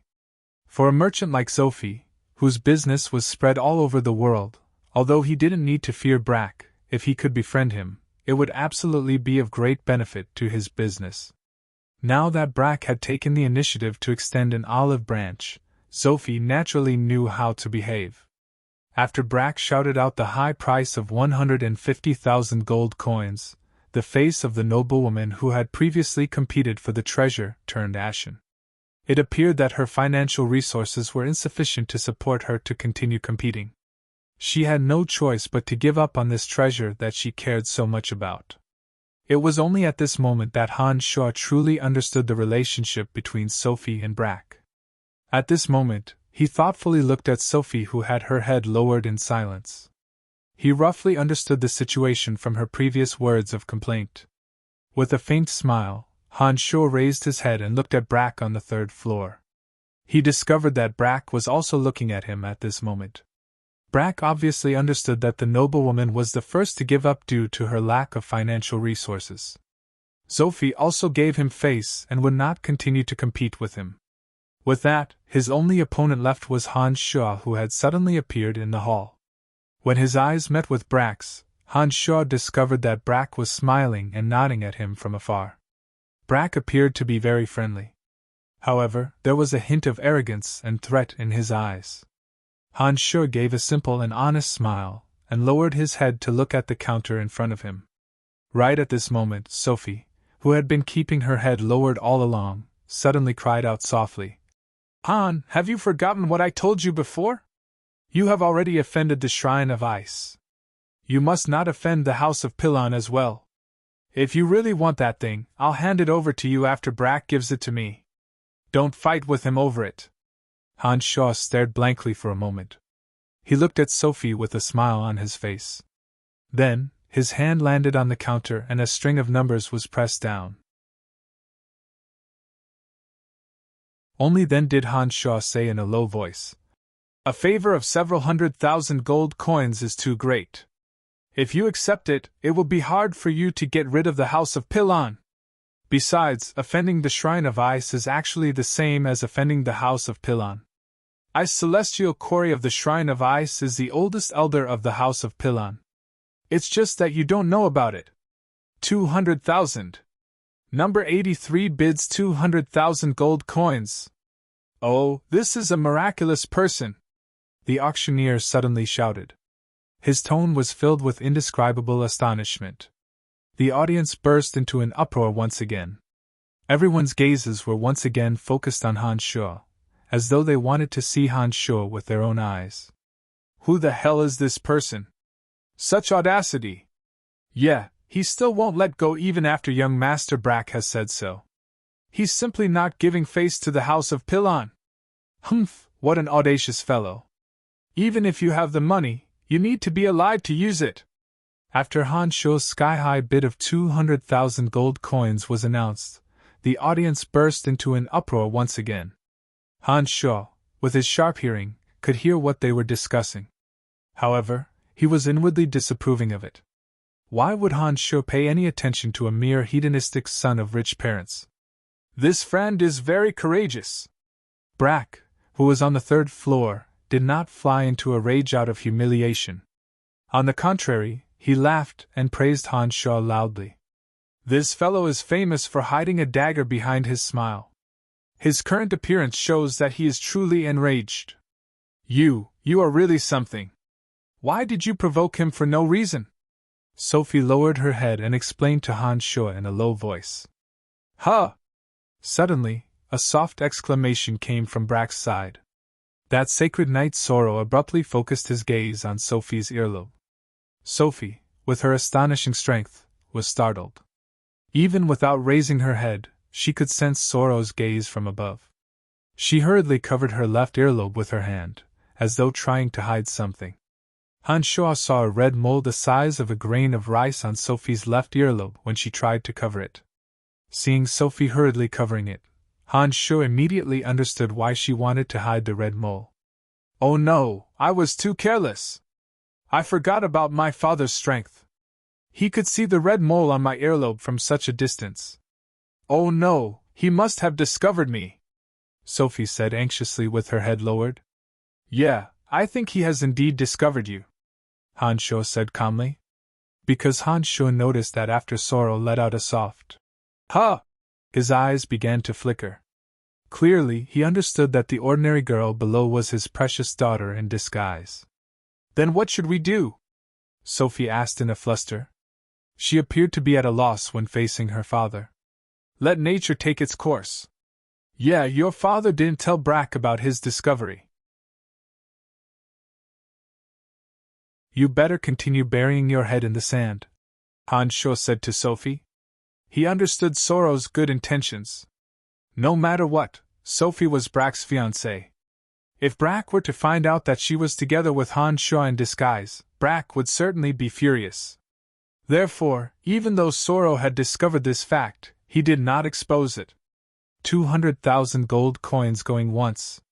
The audience was in an uproar. Under the circumstances where Brack did not continue bidding, the auctioneer's shrill voice resounded. Perhaps 200,000 gold coins exceeded Brack's expectations, or perhaps Brack had other plans. Therefore, with a bizarre smile on his face, he merely gazed at Hans Shaw from above. He did not make another bid. It seemed that he had no intention of continuing to compete with Hans Shaw in the auction house. 200,000 gold coins going twice. The auctioneer paused for a long while before he shouted, "Are there any higher bids? If no one continues to raise the price, then this item belongs to this gentleman." The audience's gazes swept back and forth between Hans Shaw and Brack, seemingly waiting for an even more exciting follow-up. However, to everyone's disappointment, Brack did not satisfy everyone's interest this time. 250,000 gold coins.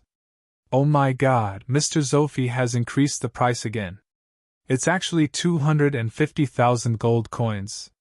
Suddenly, a red board on the second floor shone brightly.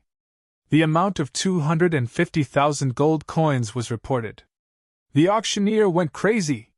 Young Master Brack wants to gift a beauty with a treasure. Such infatuation is rarely seen in this world.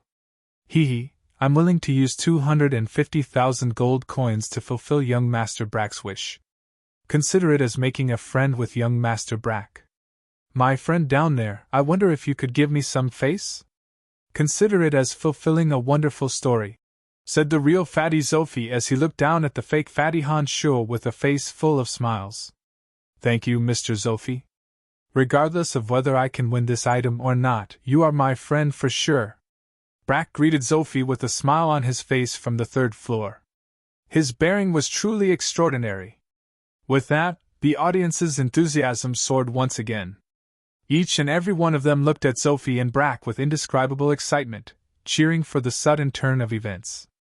Old fox, you're really willing to spend your hard-earned capital. Hans Shaw secretly cursed in his heart. He coldly gazed at the big fatty Zofi, who was smiling from ear to ear. He understood that Zofi's purpose for coming here was to seize the opportunity to establish a relationship with Brack. It seemed that he had already achieved his goal. My apologies, I'm determined to get it, said Hans Shaw in a resolute and decisive manner. There was no room for negotiation. He reached out his hand and touched the counter again, inputting yet another string of numbers. 300,000. Oh my God, number 83 has bid 300,000 gold coins. The auctioneer was so excited that he was about to faint. He screamed at the top of his lungs like a pig being slaughtered. Whether it was because Hans Shaw's bid was too high, or because he did not give the slightest face, the face of the smiling Zofi turned somewhat unsightly. He looked at Hans Shaw awkwardly, not knowing what to do for a moment. Mr. Zofi, forget it. It seems that this friend is the one who truly needs it. Let's not snatch what others like. If Mr. Zofi has the time, please come to my manor in Sero City to taste some wine. I have a few bottles of truly good wine there. I hope Mr. Zofi will do me the honor? Brack suddenly invited Zofi with a smile, while the audience was in a stifling stupor. Zofi stared blankly for a moment. He first nodded his head helplessly, then said joyfully, "With pleasure." By this time, Zofi no longer continued to fight. The auctioneer knew that there would not be any more mishaps. He frantically shouted a few more times. Seeing that there was no one else bidding for the item, only then did he make the final decision. 300,000 gold coins, this item belongs to this friend number 83. You're in big trouble this time. We'd better hurry up and leave, Sophie hastily said. Don't worry. Let's see if there are any other good items after this, Hans Shaw said to Sophie in a leisurely manner, paying no heed to Sophie's worries. After the wood attribute treasure Virid Leaf was secured for 300,000 gold coins, Hans Shaw felt much more at ease. However, this also made Hans Shaw and Sophie the focus of attention. When some other treasures appeared later on, the crowd would cast their gazes at Hans Shaw from time to time. After the wood attribute treasure Virid Leaf, 3 more treasures were introduced in succession. A bottle of potion that could restore 80% of one's magic power in a short period of time, an exquisite magic bow forged by a great alchemist, and the ownership of a small city in the south of Kasi Empire. But none of these were what Han Shuo was interested in. Therefore, he did not continue bidding. Therefore, after the virid leaf was secured, Han Shuo did not continue bidding until the end of the auction. He was pondering whether or not he should come again tomorrow, since the auction would last for 3 days. At the end of the first day of the auction, Han Shuo went backstage. Under the admiring gazes of the crowd, he paid 300,000 gold coins. Han Shuo also received the wood attribute treasure virid leaf. However, when Han Shuo opened the box containing the virid leaf, his face immediately darkened. He coldly shouted, "Something's not right?"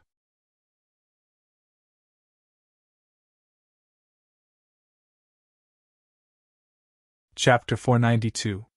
The virid leaf in the box was exactly the same as the one in the auction house. However, the vibrant energy was nowhere to be found. Han Shuo reached out to touch it, and immediately discovered that it wasn't the virid leaf of the wood attribute at all. It was just a counterfeit carved from a beautiful piece of dark green jade. After spending 300,000 gold coins, only to find out that it was just a counterfeit carved from an ordinary piece of beautiful jade, no one would be in a good mood, let alone Han Shuo. "What's going on?" Seeing that there seemed to be some kind of dispute, a high-ranking official dressed in formal attire hastily rushed over to inquire. "Lord Zaria, this gentleman says that there's something wrong with the item," the guard in charge of attending to Han Shuo hastily replied. Zaria had been very careful in observing Han Shuo back at the auction house. He had a deep impression of a character like Han Shuo who would throw away money at a drop of a hat. Moreover, Han Shuo had spent 300,000 gold coins to purchase the auction item. It was only natural for him to treat Han Shuo as a distinguished guest. Zaria, who had rushed over, heard the guard's words and hastily said to Han Shuo, "Can I have a look?" Han Shuo's face was gloomy. He handed over the counterfeit virid leaf he had just obtained to the person in charge and said in a deep voice, "Your auction house is renowned throughout the entire Kasi Empire. I don't think you're deliberately pulling a prank on me, are you? I wouldn't dare!" Zaria could hear the anger in Han Shuo's words. He took the virid leaf in his hand and touched it. His expression immediately changed. He abruptly asked the guard in a deep voice, "Who brought this item here just now?" "Galia brought it here, Lord," the guard hastily replied. Zaria took a deep breath and respectfully bowed to Han Shuo. With a stern countenance, he said, "I'm sorry, there's indeed something wrong with this item. Sir, we will return the 300,000 gold coins to you first. Give us some time and we will soon hand over the genuine item to you. Han, I don't think this has anything to do with the auction house. They wouldn't do something like this on purpose to ruin their own reputation," Sophie whispered beside Han Shuo. Han Shuo had thought that the auction house was deliberately deceiving him, and was prepared to massacre the auction house if they did not admit to it. Now that the person in charge, Zaria, had immediately admitted to the matter and was very friendly, Han Shuo immediately understood that there must be more to this matter. "All right, I hope your auction house can give me an explanation. In addition, this item was bought by me in an open and above-board auction house. I do not wish for you to sell it to others." Han Shuo looked coldly at Zaria and said in a deep voice. Zaria looked at Han Shuo with fear and trepidation. He suddenly realized that this unprepossessing fatty had suddenly become extremely frightening. He could feel an almost tangible killing intent from Han Shuo's body. That stifling feeling of oppression suddenly descended on his whole body, giving him the idea that this person was absolutely not a match for him. For a person like Zaria to be able to climb to such a high position, he was not a simple character. Just from the frightening aura on Han Shuo's body, he understood that Han Shuo was not someone he could provoke. Thus, he submissively agreed while pondering over how to properly resolve this matter. "Give us a way to contact you. Once we find the item, we will immediately look for you to redo the transaction." Zaria, who was trembling with fear, said respectfully after returning the 300,000 gold coins to Han Shuo. There's no need. I will come and take a look myself in the next 2 days. You guys are on your own. Han Shuo coldly snorted. He gave Sophie a meaningful glance and hastily walked outside. I don't think it's a problem with the auction house. I reckon it's Brack, that guy who hides a dagger in his smile. Sophie caught up with Han Shuo. When they were about to exit the auction house and seeing that no one was around, she voiced her conjecture to Han Shuo. Han Shuo grabbed Sophie's little hand. Before Sophie could react, Han Shuo suddenly sped up, pulling her along as they rapidly disappeared into the street outside the auction house. Just as the two were rapidly leaving, Sacred Knight Sulo hurried over from another aisle. He only saw Sophie being held by the hand by Han Shuo as they disappeared into the bustling street outside. Sulo rapidly lost track of the two in the crowd of small booths. Sulo's face was gloomy. Looking at the two disappearing from his line of sight, he mumbled, "Who the hell is that guy?" The image of Han Shuo and Sophie holding hands was deeply imprinted in Sulo's mind. Whenever he thought of the power and influence of the Pilon family in Kasi Empire, Sulo suddenly felt an extreme headache. He smiled bitterly, shook his head, and sighed. "Little Fei, you really know how to find trouble for father. Mr. Sulo, what's the matter?" While Sulo was talking to himself, Thurim, who had been following Brack, walked over and suddenly asked. "No, nothing," Sulo replied.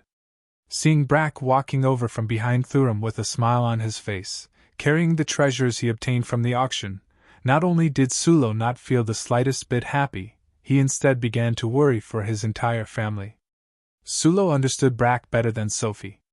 Brack, who was considered to be quite outstanding in Kasi Empire, was not as kind as the average person saw him to be. Once he set his eyes on something, he would never give up. Once he set his eyes on something, he would not rest until he got it. Unfortunately, the Pilon family was a member of the royal family of Kasi Empire. Sulo understood that he alone would not be able to obtain true happiness for Sophie. Sulo sighed inwardly. He had already decided that no matter what, he had to get Sophie and Brack together. Otherwise, not only Sulo and Sophie, but even the collateral branches of his family could forget about having a foothold in Kasi Empire. Father-in-law, Fei is really headstrong. God knows where she ran off to. Hee, but I'm sure she will like some of these things. Brack walked over, all smiles. He had already begun to express his love for Sophie from afar. He must really like Fei. Fei will be even happier with him. That must be it. Sulo consoled himself before smiling faintly and saying, "That's very thoughtful of you. I'm sure Fei will understand how much you care for her." "Of course. She's my fiancée. Of course I'll treat her well." Brack chuckled.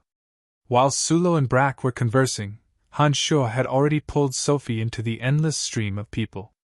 It was only when Han Shuo realized that Sulo had lost sight of the two of them did he loosen his grip on Sophie's little hand and explained. "Your father came looking for you just now." "Oh?" Sophie casually replied. Sophie casually replied as if nothing had happened. However, her eyes were somewhat flickering. Her left thumb that Han Shuo had just let go was unconsciously rubbing her index finger. She appeared somewhat absent-minded. Han Shuo was also rather embarrassed. Just as he was about to say something, he suddenly sensed a natural aura brimming with vitality from the southwest direction. He immediately knew that the energy originated from the virid leaf. He hastily said, "I have something to attend to. Wait a moment." As soon as his voice faded, Han Shuo shuttled back and forth among the crowd. Following his consciousness's ability to sense the energy of the virid leaf, he rapidly headed southwest. Sophie stared blankly for a moment before she realized that Han Shuo had already left some distance behind. Sophie knew that Han Shuo had an enemy in Kasi Empire, the Shrine of Ice. Fearing that something bad might happen to Han Shuo, she hastily followed. It was only then that Han Shuo left the crowd. Before he could soar into the sky, he immediately discovered that the energy from the virid leaf had vanished without a trace. Han Shuo was certain that the virile leaf must have been kept by someone. That was why the energy it released earlier suddenly vanished. With that, Han Shuo grew even more anxious. He immediately deployed the art of the demonic ninth heavens and rapidly flew southwest. He wanted to find the whereabouts of the virile leaf before that person left. With Han Shuo flying at full speed, it only took him a few minutes to arrive at the area where the virile leaf had just appeared. It was the spacious plaza where Han Shuo and Sophie had stopped at earlier. At first glance, he did not discover anyone suspicious. When Han Shuo focused his senses, he could no longer sense the energy of the virile leaf. Puzzled, Han Shuo looked all around, rapidly thinking of a countermeasure. Brack was the most suspicious person for the virile leaf, the ultimate treasure of the wood attribute, to have an accident midway. Of course, Sophie and that upper-class lady could not be ruled out as well. Han Shuo was determined to get his hands on the virile leaf, the ultimate treasure of the wood attribute. Having failed to get his hands on the 300,000 gold coins, Han Shuo had already started thinking of other methods. Among the three, Han Shuo felt that Brack was the most likely to use other methods to exchange for the virile leaf. Although Sophie was rich and overbearing, he certainly did not have that much influence in Kasi Empire. As for that upper-class lady, she did not seem to be a particularly influential person. Otherwise, she would not have given up at the mere 250,000 gold coins. After confirming his target, Han Shuo was prepared to snatch the virile leaf. In any case, he had already established the Shrine of Ice as his enemy in Kasi Empire. A mere Brack naturally would not be of any concern to Han Shuo. Han, what's wrong? Just as Han Shuo was pondering, Sophie rushed over, panting for breath. As she did not summon her Pegasus, she was panting even more heavily when she arrived. Her breasts were constantly expanding in Han Shuo's eyes, appearing much bigger than usual. You bastard, what are you looking at? Sophie immediately noticed that there was something wrong with Han Shuo's gaze and shouted angrily. Nothing. Han Shuo replied in a fluster. He then explained. I just sensed the virile leaf appearing here. But it seems I'm still too late. Someone must have collected it and brought it to another area. Don't think about it. Just leave it to the auction house. This auction house is the largest in Kasi Empire. Even His Majesty the King has a share in it. I believe they can help you settle it. Sophie consoled Han Shuo. If it's Brack's doing, do you think the auction house can handle it? Han Shuo creased his brows and asked Sophie. Spreading out her hands, Sophie somewhat helplessly replied, I don't know about that. All right, I don't care anymore. It's getting late. Why don't we meet again tomorrow? Han Shuo raised his head to look at the sky. He was about to send Sophie away and ask someone from the Dark Mantle about the location of Brack's manor. Then, he would make a trip at night and snatch the virile leaf. It's still early, what's the hurry? Let's go, I'll bring you to eat some interesting food first. At night, let's go take a look at the night view of Kasi Empire's famous City of Dreams. It seemed that Sophie had no intention of letting Han Shuo off so quickly. She grabbed the corner of Han Shuo's clothes and pulled Han Shuo away, giggling. She continued, I'm only grabbing the corner of your clothes. I'm not taking advantage of you. Han Shuo, who was being pulled by Sophie to another street, immediately understood the meaning behind Sophie's words. He couldn't help but force a smile as he explained. Miss, the previous situation was special. You wouldn't hold a grudge against me until now, would you? Sophie led Han Shuo around a corner. She shot a glance at Han Shuo and said with a smile as if looking for trouble. It's true that the situation was special. However, it seems that when someone grabbed my hand, he was a little unruly, wasn't he? Han Shuo stared blankly for a moment. Only then did he recall that when he grabbed Sophie's little hand, he had used his fingertips to rub against the back of Sophie's hand out of habit. Han Shuo, Emily, and Fanny had done these intimate actions many times. He had done it without warning earlier. Afterwards, when Han Shuo became aware of the ambiguous nature of his actions, he immediately stopped. At that time, he even stole a glance at Sophie. Seeing that Sophie was acting as if nothing had happened, he thought that Sophie didn't mind. Who would have thought that Sophie would purposely expose him at this time? Han Shuo's face reddened, but it was hard to tell because of the change in his skin tone. He awkwardly laughed twice and said in embarrassment, "I didn't mind." "Ha, sorry." "Humph. I don't believe your nonsense." Sophie pouted and rolled her eyes at Han Shuo. She then said magnanimously, "But I'm a magnanimous person. As long as you have fun with me today, I won't hold it against you." About that, I think I'm a guest, right?" Han Shuo said with a wry smile. "What's the matter? If I'm happy, then you'll be happy too." Sophie laughed rudely and pulled Han Shuo to run quickly, as if she was purposely trying to make Han Shuo stumble. Han Shuo had long since seen Sophie's pettiness, but her harmless little joke didn't make Han Shuo feel like he was going overboard. His body deliberately swayed left and right, as if he really was stumbling. It was just that in this state, Han Shuo would always suddenly lean close to Sophie and would suddenly, accidentally, bump into her body. Han Shuo laughed mischievously in his heart, enjoying taking advantage of her.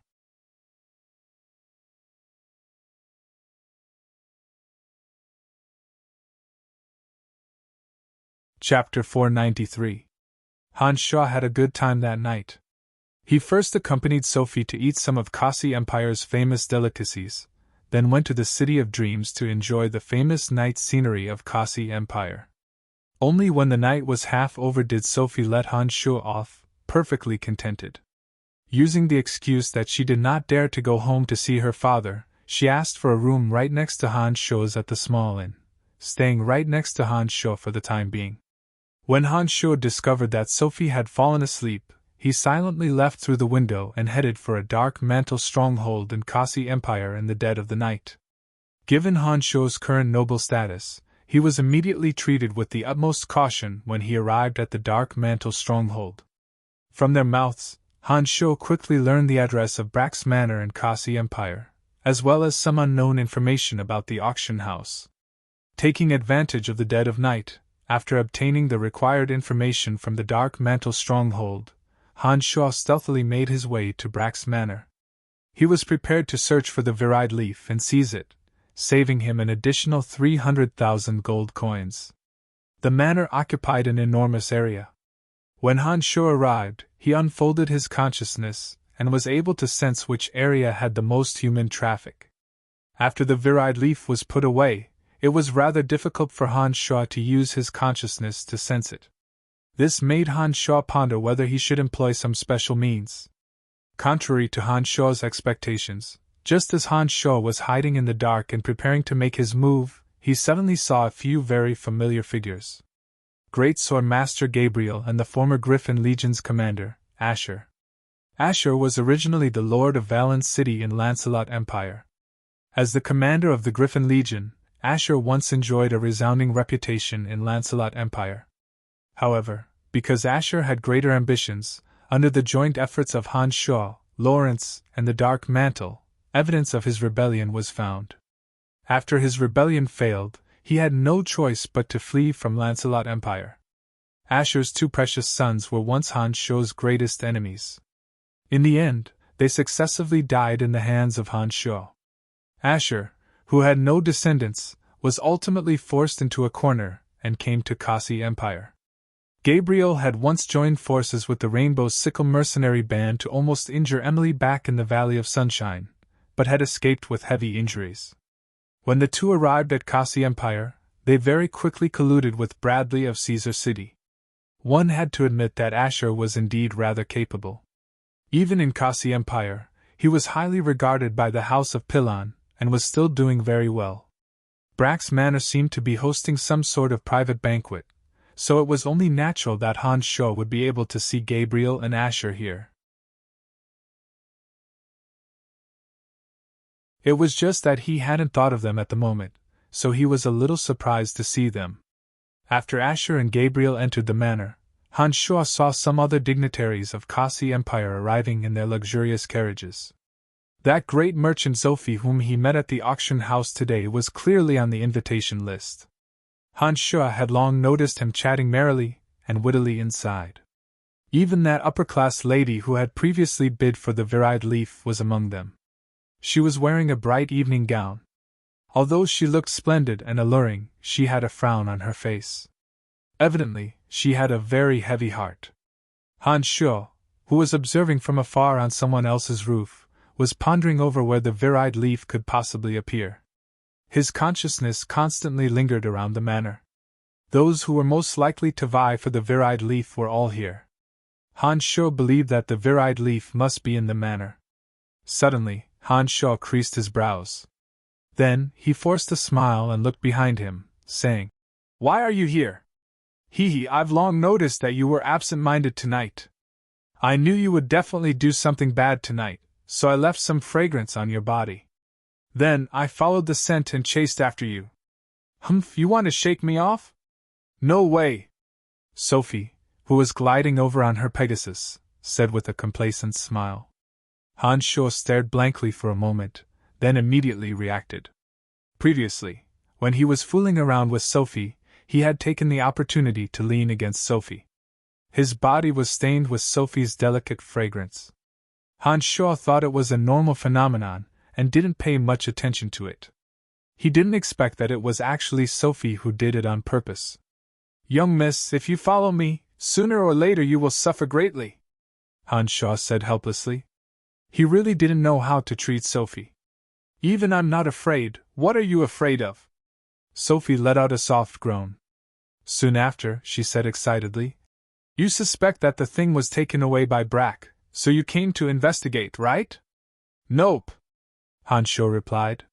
While Sophie was flabbergasted, he opened his mouth again. "I came to rob it. As long as I find that thing, I will rob it at all costs. I will kill whoever gets in my way. Don't scare me, I'm not going to do it." Sophie thought that Han Shuo was joking with her, and said with a chuckle. Shaking his head, Han Shuo let out a sigh. He thought to himself that women are indeed strange. They don't believe me when I tell them the truth, but take a lie seriously. His eyes glistening as he stared at the banquet in the distance, Han Shuo pondered on how to search for the varied leaf. Suddenly, Han Shuo thought of Wood Elite Zombie. As a bizarre creature refined from the place of extreme wood, Wood Elite Zombie should be more sensitive to the varied leaf that was of the same origin. When he thought of this, Han Shuo immediately took a few steps back. Disregarding Sophie, who was watching from the side, he immediately summoned Wood Elite Zombie. "Eh? Why did you summon a zombie warrior?" Sophie was very astonished by Han Shuo's actions and asked puzzledly. Han Shuo did not answer Sophie. Instead, using his consciousness, he started to explain to Wood Elite Zombie about the miraculous and unique energy of the varied leaf. As Han Shuo explained, he could sense Wood Elite Zombie's excitement. Although he had not refined the varied leaf for a long time, he understood what the golden cudgel of the Fire Lotus meant to fire and metal elite zombies. Now that he had the opportunity to own a treasure of his own, Wood Elite Zombie was naturally indescribably excited. After Han Shuo explained everything, Han Shuo immediately saw Wood Elite Zombie gazing at the manor in the distance with excitement. From Wood Elite Zombie's body, a refreshing energy of nature was gradually released.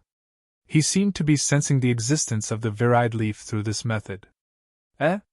Is that thing on him? Why do I feel that he is that thing?" Sophie was startled. She suddenly pointed at Wood Elite Zombie and cried out in astonishment. "Of course not.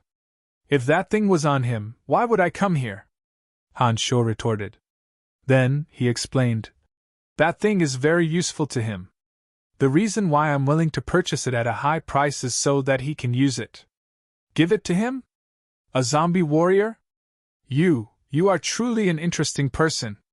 Sophie looked as though she had been defeated by Han Shuo. She pointed at Wood Elite Zombie in disbelief and cried out in surprise. "You wouldn't understand." Han Shuo did not explain too much and only paid attention to Wood Elite Zombie.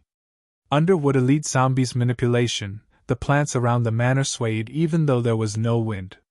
It looked very bizarre. A refreshing and natural feeling filled the entire manor, as though the manor was being covered by the virid leaf. Suddenly, Han Shaw saw Wood-Elite Zombie's body tremble. His consciousness sensed that Wood-Elite Zombie was incomparably excited. The aura of nature on his body grew stronger and stronger. Han Shaw was startled. He immediately understood that Wood-Elite Zombie must have sensed the existence of the virid leaf. He hastily asked in pleasant surprise, "You found that thing?" Wood-Elite Zombie nodded like a chick pecking at grains. He seemed indescribably excited. Pointing at the hall in the distance, Wood-Elite Zombie transmitted, "It's inside! It's inside!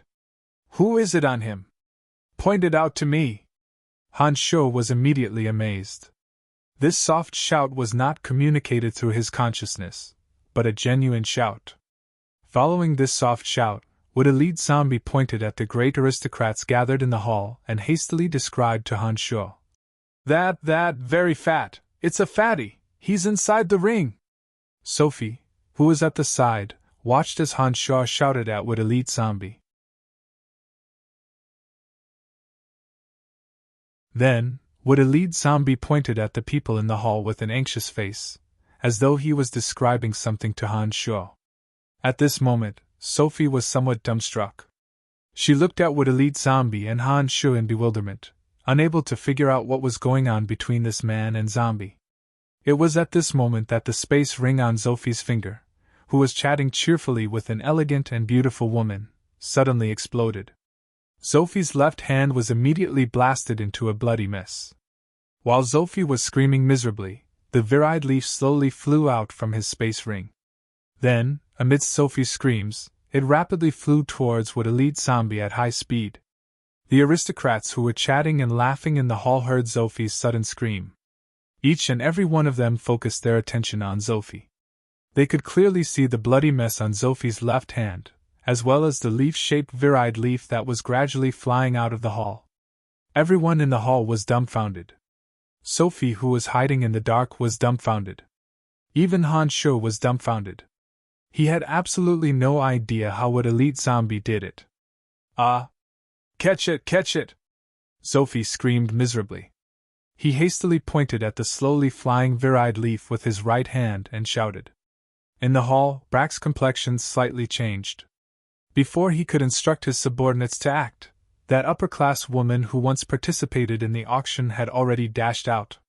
Her two hands grabbed the edge of her long skirt that tripped her legs, and chased after the virid leaf without a care for her manners.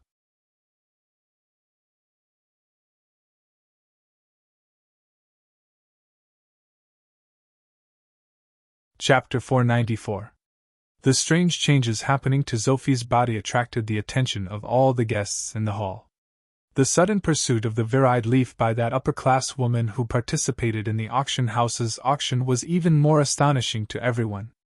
From the moment the space ring on Sophie's left hand exploded and the virid leaf flew out from within, apart from his unceasing miserable howls, the hall suddenly quietened down. Brack stared blankly for only a moment. Immediately, in a deep voice, he ordered Thuram beside him in a low voice, "Seize it first!" Without another word, Thuram followed closely behind that upper-class woman, and rapidly rushed towards the virid leaf that was flying outside. Han Shaw, who was on a roof outside the manor, was somewhat dazed for a moment. He stared blankly at the virid leaf flying in his direction.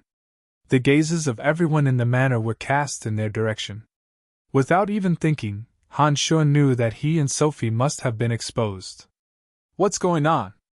Han Shaw hastily asked Wood-Elite Zombie. The abnormality of this virid leaf was obviously caused by Wood-Elite Zombie. However, what Han Shaw did not expect was that Wood-Elite Zombie actually possessed such a remarkable ability. "Yes, it flew over by itself," Wood-Elite Zombie answered somewhat uncertainly, as though he was very innocent. Han Shaw stared blankly for a moment.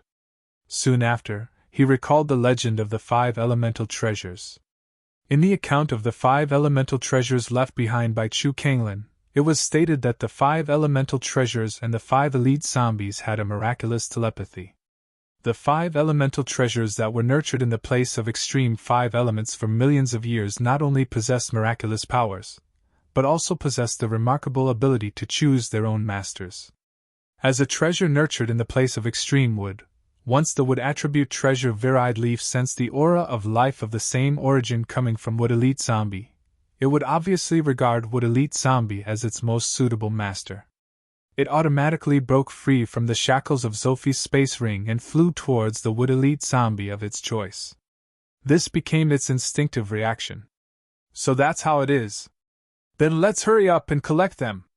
Han Shu immediately shouted after getting the Wood Elite Zombie's hint.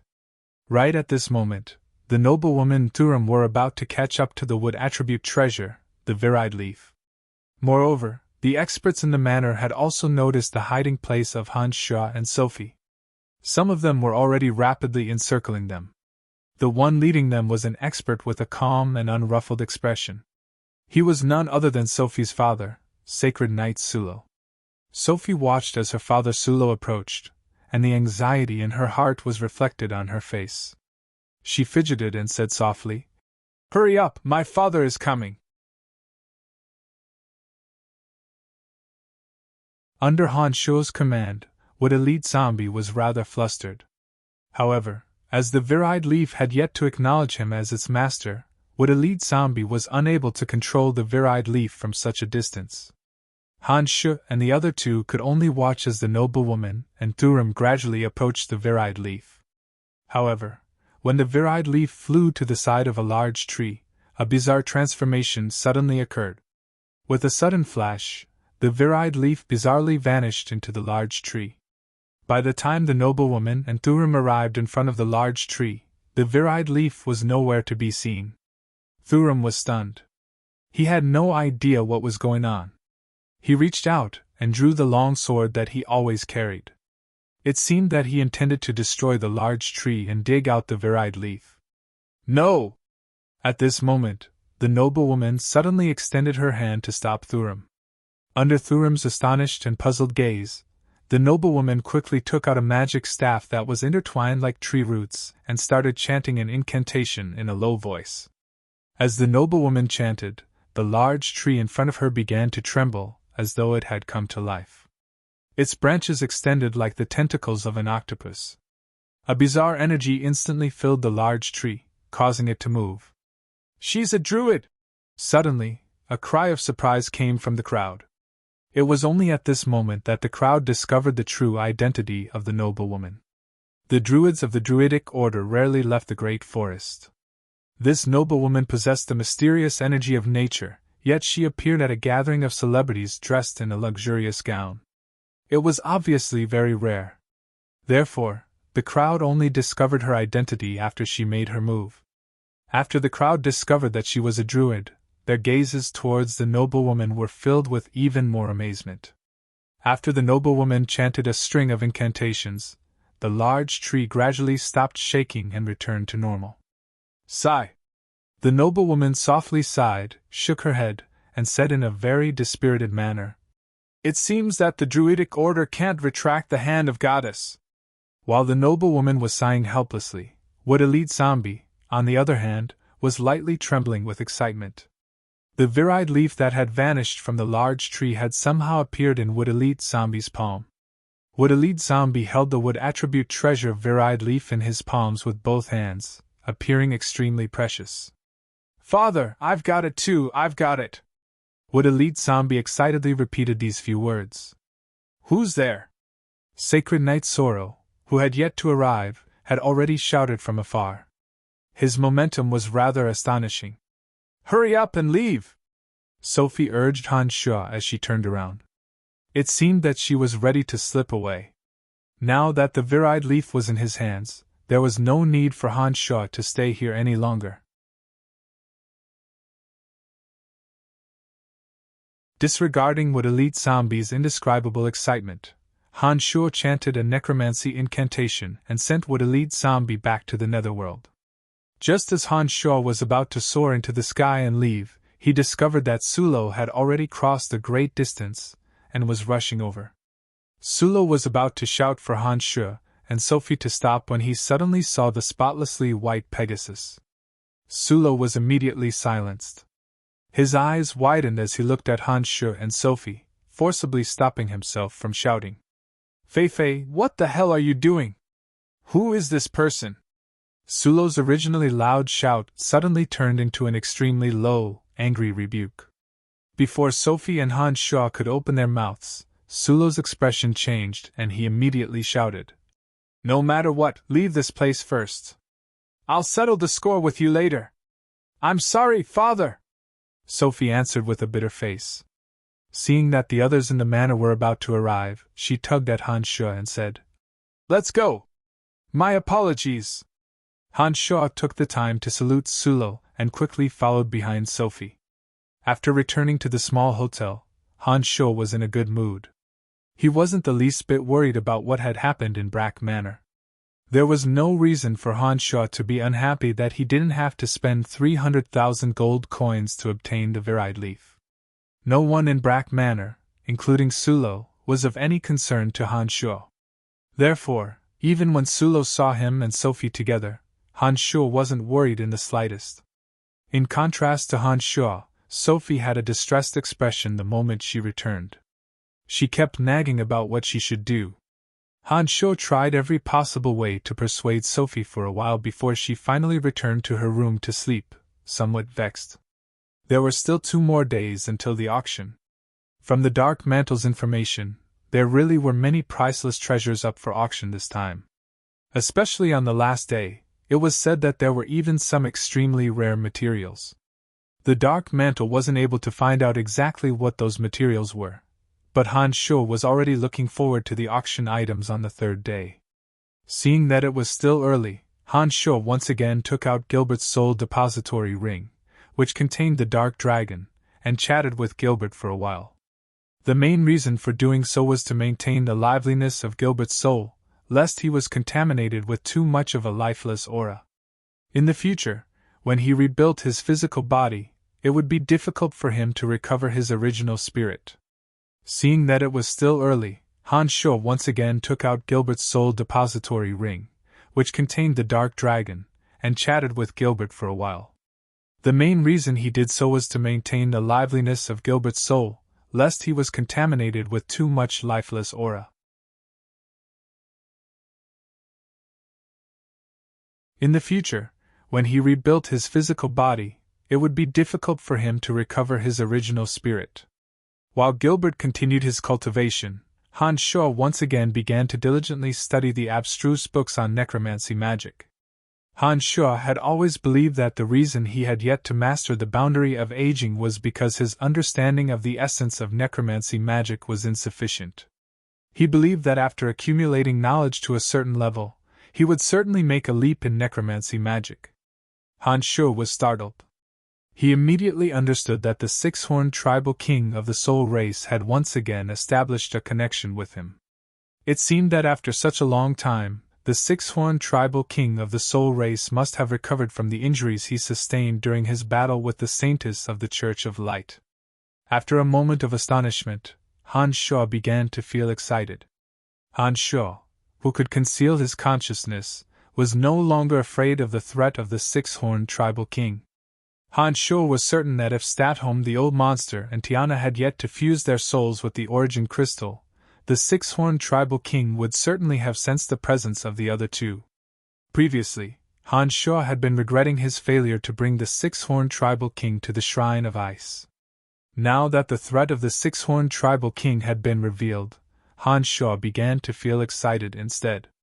Therefore, not only did Han Shuo not immediately activate his consciousness, he even used the miraculous power of his consciousness to transmit a provocative aura to the 6-horned tribal king who was thousands of miles away in the Brute Merchant Alliance's Tarag Canyon.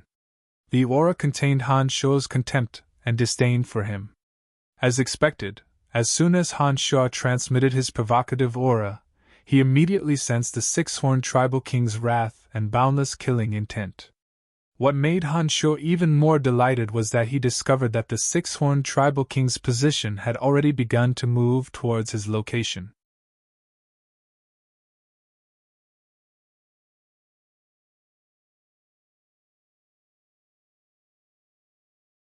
Chapter 495. On the 2nd day, Han Shuo did not go to the auction house. As he had received information from the Dark Mantle beforehand, Han Shuo knew that the auction items today would not interest him. Early in the morning, Sophie came looking for Han Shuo. After learning that Han Shuo would not be going to the auction house today, Sophie excitedly dragged Han Shuo to several scenic spots in the vicinity. As the host, Sophie did her duty as the host. Sophie brought Han Shuo to several famous scenic spots in the vicinity of Kasi Empire's Zero City. Along the way, Han Shuo was somewhat absent-minded. He could sense the six-horned tribal king of the soul race approaching. The threat from the sixth-level tribal king was a constant reminder to Han Shuo, making it difficult for Han Shuo to relax and enjoy the pleasure of sightseeing to his heart's content. A day passed in the blink of an eye. On the third day, Han Shuo finally mustered up enough energy to go to the auction house again. With the experience from the day before yesterday, when Han Shuo had just arrived at the auction house, the person in charge, Zaria, very promptly rushed to Han Shuo's side.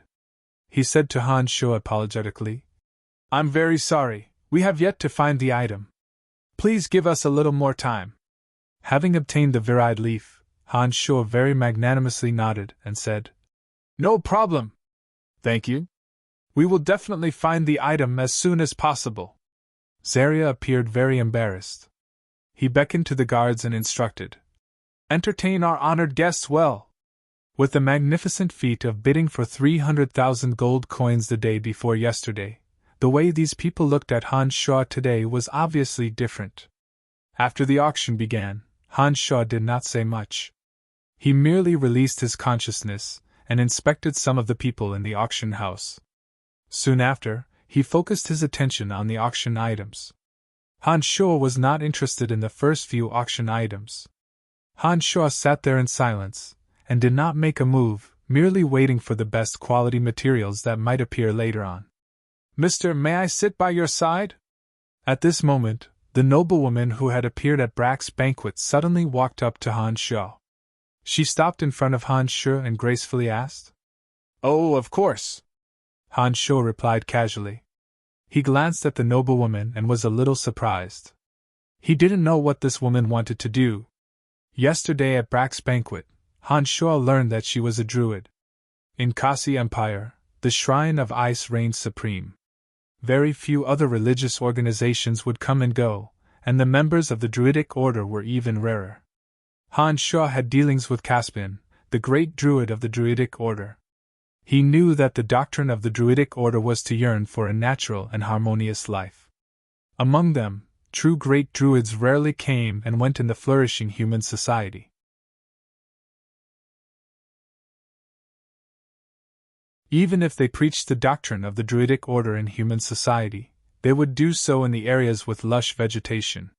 Han Shuo rarely saw a druid like her who frequented the upper class. Yesterday, this woman addressed the wood attribute treasure virile leaf as the hand of the goddess. It appeared that she had some understanding of the virile leaf.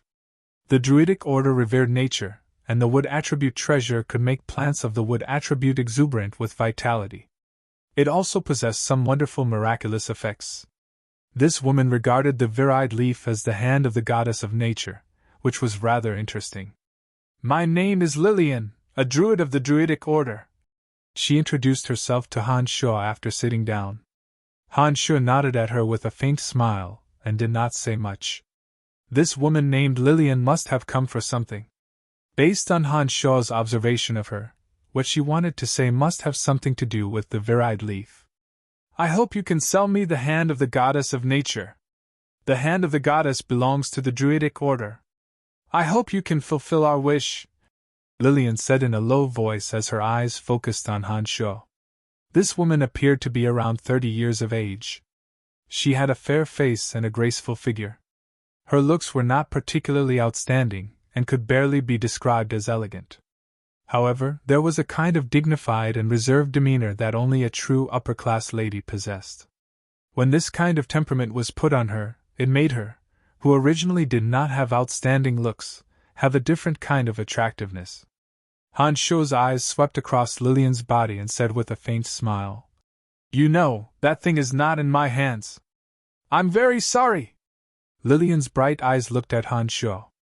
After a moment of hesitation, she suddenly opened her mouth and said, "What if that thing is in your hands?" Han Shaw frowned. His expression turned somewhat cold as he said, "What do you mean?" Under Han Shaw's gaze, Lillian suddenly felt a chill in her heart. She felt as though she had fallen into an ice cave. In the noisy auction hall, Lillian actually did not feel the slightest sense of security. As a druid of the Druidic order, Lillian's senses were much sharper than the average person. She immediately knew what this feeling meant. If this seemingly simple and honest fatty in front of her wanted to kill her, she would not have the slightest ability to resist. Lillian was aghast. She hastily explained, "I mean, if the auction house helps you find the hand of the goddess of our Druidic order, can you sell it to us? We are willing to buy it at a higher price."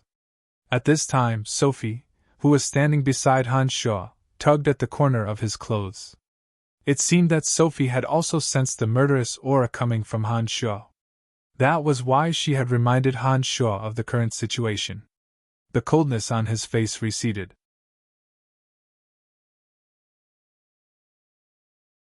Han Shaw put on a normal smile and laughed. "So that's how it is. Hee, when the auction house helps me find it, we can discuss this matter again. 2 days ago, this woman seemed to be lacking money. Who would have thought that after just 1 day, she would actually be willing to sell it at a high price? It seemed that this woman had raised the money, otherwise she wouldn't have said this." Lillian saw the perfunctory expression on Han Shaw's face. She looked at Han Shaw with a somewhat pleading look and said, "Sir, that thing is very important to our Druidic order. If you are willing to sell it to us, our Druidic order will be very grateful to you. I reckon that I won't be able to obtain that thing. If you have the time, you might as well communicate with the auction house. Who knows, they might have another one." Han Shaw would absolutely not hand over the virid leaf to anyone. This item had an immeasurable effect on Wood Elite Zombie. Han Shaw still had to rely on Wood Elite Zombie to fully unleash the might of the penta-elemental undead formation. Lillian looked at Han Shaw, wanting to say something but hesitating. However, perhaps because she recalled the frightening murderous aura coming from Han Shaw, she did not continue speaking. For some unknown reason, looking at Lillian's hesitant expression, Han Shaw faintly felt that she seemed to know that the virid leaf was in his hands. It was a very strange feeling. Han Shaw carefully observed Lillian, and seemed to understand something from her persistent gaze. How did she know? That's not very possible. Han Shaw was baffled. After hesitating for a moment, he probed, "How many gold coins can you offer?" Upon hearing these words, Lillian was pleasantly surprised. "You're willing to sell it to us?" Lillian's pleasant surprise was a subconscious reaction. Han Shaw, who was staring at her closely, could see it clearly. This meant that she was certain that the item was in his hands. That was why she had such a pleasant surprise reaction. In this way, Han Shaw was certain that although he didn't know how she did it, she definitely knew that the virid leaf was in his hands. "If the price is reasonable, I will consider selling it to you after I get my hands on it," Han Shaw casually replied. 350,000 gold coins. What do you think? Lillian hastily said. "It seems that they're still not that wealthy." "Only 50,000 gold coins, that's all," thought Han Shaw. 400,000 gold coins, 400,000 at most.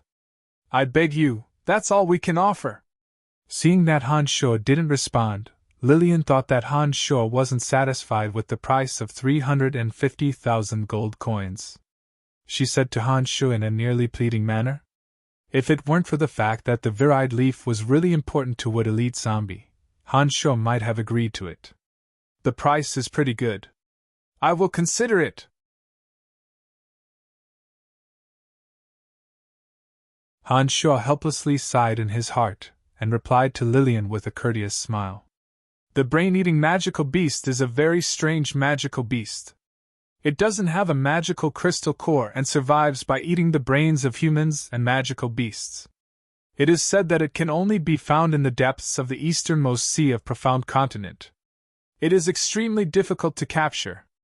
If someone gives birth to a mentally handicapped child, as long as the child eats the brain-eating magical beast, His intelligence will be restored and he will be even smarter than the average child. In addition, it was at this moment that the auctioneer's high-pitched voice sounded. Han Shuo, who was talking to Lillian, suddenly had an ecstatic expression on his face. For the first time, he focused his attention and no longer paid any attention to Lillian's incessant chatter beside him. His eyes were fixed on the items being auctioned on the stage. In Chu Kanglin's memories, the brain-eating magical beast was called the brain-eating demon. It was an extremely rare and mystical beast. Han Shuo was most worried about the reconstruction of Gilbert's brain after his physical body was reforged. However, if he had the brain-eating demon, Han Shuo wouldn't have to worry about this. As long as this last problem was resolved, Han Shuo could gather some materials and immediately start reforging Gilbert's physical body. Therefore, the brain-eating demon was the same as the wood attribute treasure, the virid leaf. Han Shuo was determined to obtain it.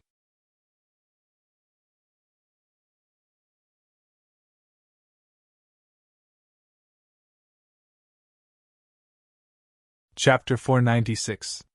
The brain-devouring demon was a type of marine soft-bodied exotic beast that could drill into the brain through the eyes, nostrils, and ears of humans and beasts. It lived by sucking the brains of humans and beasts. They only appeared in the deepest part of the ocean. Their bodies were made of soft bodies that could be quickly reattached even if they were cut into several pieces. Apart from being burned by raging flames, they were practically unafraid of any attack.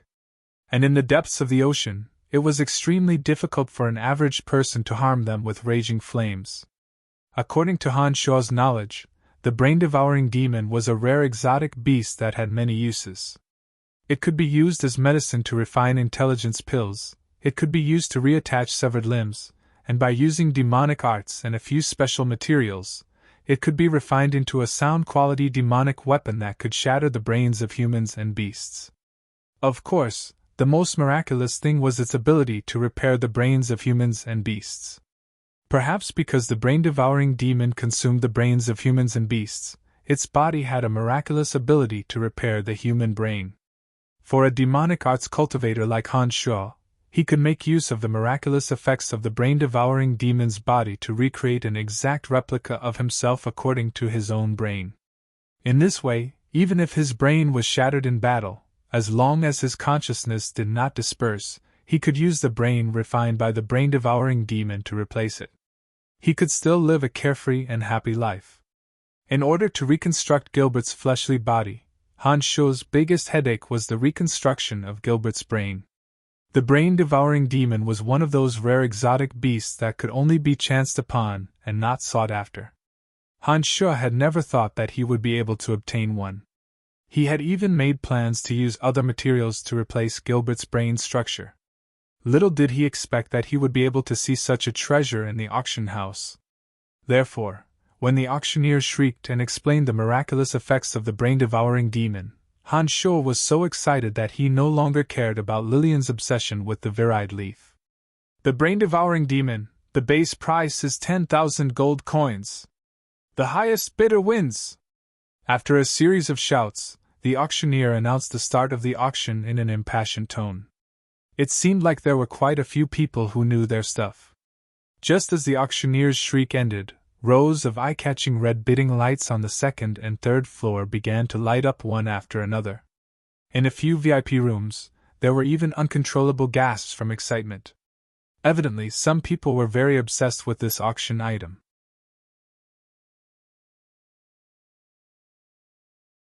The son of the Minister of Finance, the grandson of the Minister of War, and the daughter of the head magus of the royal court all seemed to be a bit retarded. Sophie blinked her long, bright eyes, and sighed in a low voice, as if in sorrow for these poor creatures. No wonder, Han Shuo thought to himself. He immediately understood that today would be another tough battle. He could not help but focus all his attention on the brain-devouring fiend on the table, listening to the rising price as he waited for the right time to intervene. Suddenly, Han Shuo had a bad feeling. This feeling did not originate from the six-horned tribal king of the soul race that was gradually approaching him. Han Shuo carefully sensed for a moment, and suddenly discovered that the temperature of the entire auction house had slowly dropped by a few degrees. Han Shuo furrowed his brows and instantly understood. His consciousness immediately spread out like a spider web, extending outwards bit by bit with him as the center. Not the slightest change in the entire area could escape Han Shuo's perception. Dressed in a snow-white magical robe, the water element demigod Magus Tiana had appeared on top of a building outside the auction house. Her face was solemn, and her entire body was wreathed in mist. Her long silver hair fluttered in the wind, and she held a magic staff in her hand. Her eyes were closed as she muttered some mystical incantation. At the entrance of the auction house, Celestial Quarry stood tall and straight with his sword in his hand. He raised his head to look at Snow Celestial Tiana, who was standing on top of the auction house, as though they were silently communicating something. Celestial Quarry and Snow Celestial Tiana of the Shrine of Ice, the most powerful demigod existences in Kasi Empire, had suddenly gathered in the auction house. It was very clear what this meant. His whereabouts had been exposed. Having experienced many years of wars, Han Shuo had seen all sorts of situations. Even after discovering that things had come to this, he still did not show any signs of panic. There was even a hint of a tranquil smile on his face. He turned his head to take a deep look at Sophie beside him, and said in a low voice that only she could hear, "Sophie, get away from me. Find a washroom and restore your original appearance." "Why?" Sophie was somewhat baffled and puzzled. "If you believe me, then do as I say. Otherwise, you will bring me trouble." Han Shuo knew that Sophie was the kind of person who would not watch him suffer without doing anything. If he said that not doing as he said would bring Sophie trouble, Sophie would certainly be displeased. "Your enemy is here, isn't it?" However, Han Shuo had underestimated Sophie's intelligence. She only stared blankly for a moment before immediately coming to her senses. She began to look around vigilantly, as though wanting to help Han Shuo uncover the enemy first. Han Shuo sighed inwardly.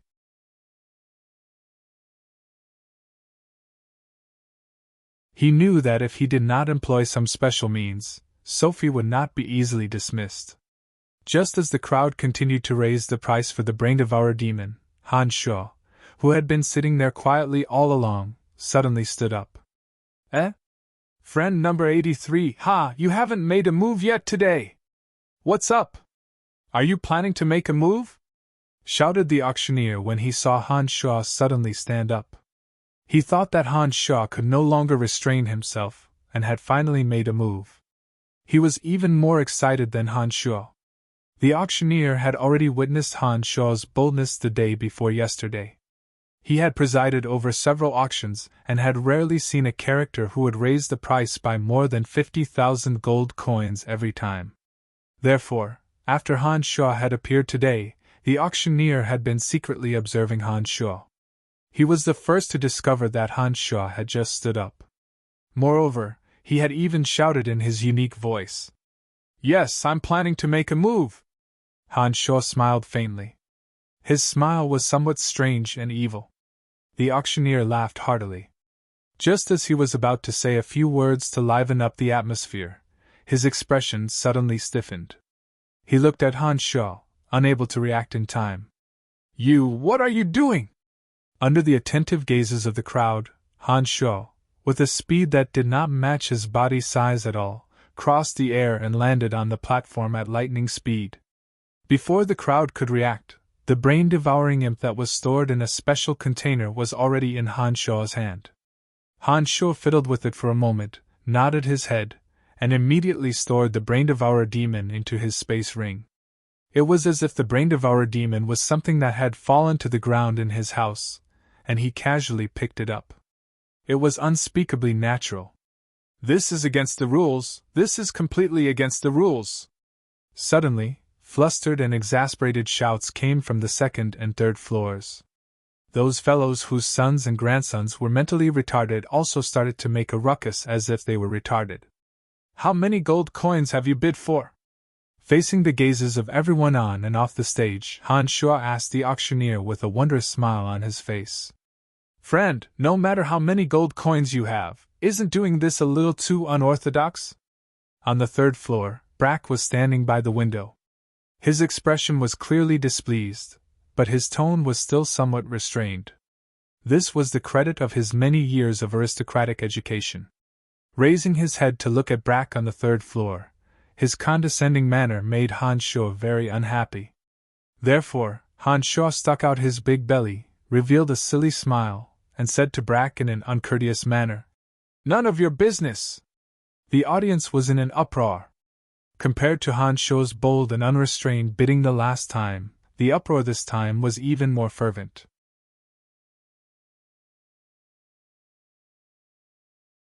The majority of the audience was staring at Han Shuo like wooden chickens. They really couldn't understand how this seemingly simple and honest fatty could have such a bizarre and audacious behavior.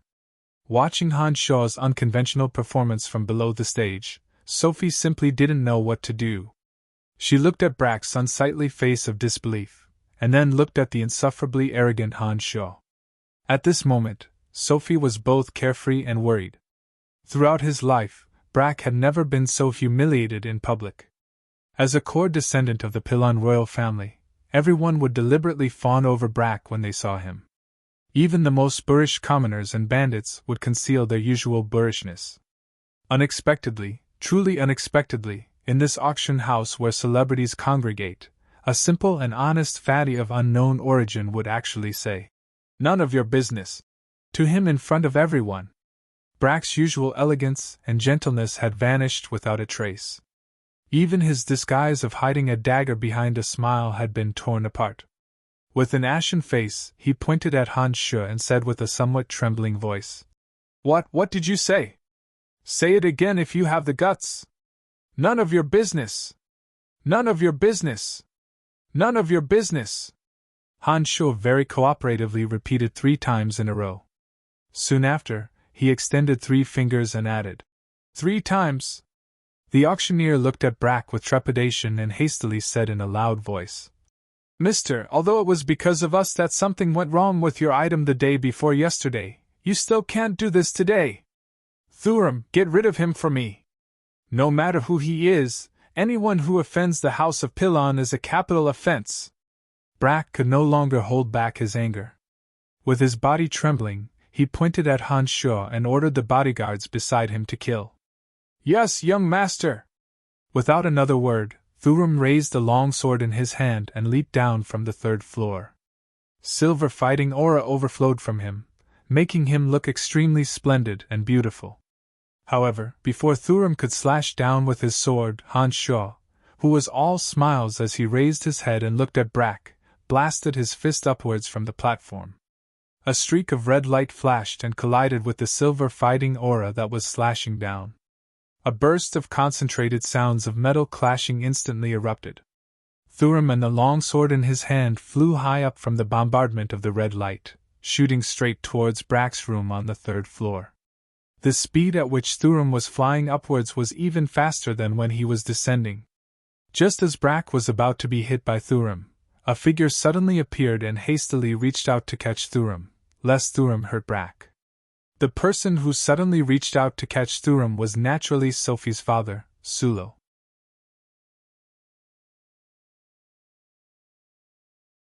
When the sacred knight caught Thuram, he discovered that several bones in Thuram's chest and abdomen were broken. An enormous force transmitted from Thuram's body, making him feel extremely uncomfortable. Sulo's complexion abruptly changed. He thought to himself, who is this person? How can he possess such frightening strength?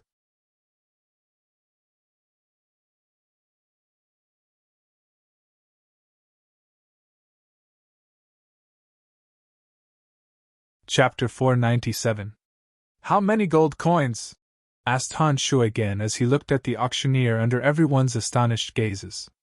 Outside the auction house, the ice goddess and snow goddess of the Shrine of Ice had gathered. More and more experts were gathering here, gradually surrounding Han Shuo. It seemed that they had no intention of letting Han Shuo leave this place alive. 150,000 gold coins, answered the auctioneer involuntarily under Han Shuo's imposing manner. Nodding, Han Shuo took out 3 magic crystal cards from his space ring, each with a face value of 50,000 gold coins. He tossed them to the auctioneer from afar, saying, "Here's 150,000 gold coins. I'm taking it." These 3 magic crystal cards required no password or procedures. As long as the owner confirmed inside, the card could be used to withdraw gold coins from any magic crystal trading firm. When Han Shuo left Bretel City, Jack had specially prepared them for convenience. For example, the race of dwarves did not have a magic crystal device that could convert gold coins. If Han Shuo relied solely on his own magic crystal card, he would not be able to deliver large amounts of gold coins to the dwarves. It was obviously much more convenient to use these magic crystal cards.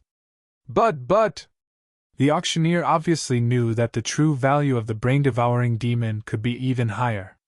After hastily catching the 3 magic crystal cards containing 150,000 gold coins, he stared at Han Shuo anxiously, wanting to say something.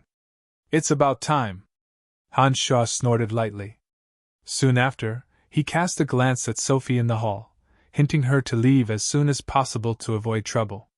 What Han Shuo was doing now was simply daylight robbery. As a somewhat famous genius knight in Kasi Empire, although Sophie was delighted by Han Shuo's impoliteness towards Brack, she dared not say much to him at this moment, especially when her father, Sacred Knight Sulo, was in Brack's room. "Father-in-law!" Suddenly, in the VIP room on the 3rd floor, Brack looked at Sacred Knight Sulo anxiously as he looked at Thuram, who had fallen to the ground at his feet. There was no one in Kasi Empire who did not know of Sulo's name. When Brack saw Thuram being sent flying by Han Shuo's punch, he finally understood how terrifying this simple and honest fatty was in his state of extreme terror. Thankfully, Sulo was by Brack's side. Thus, even though Thuram was injured, Brack was still relatively calm. At this moment, he was looking at Sulo anxiously, obviously hoping that Sulo would help. Sulo was a holy knight. In Brack's mind, a holy knight was the strongest existence on the continent. Sulo understood in his heart that Han Shuo and Sophie were certainly familiar with each other. Perhaps the two even had some friendship. But at this moment, Sulo seemed to have no choice in the face of Brack's earnest request.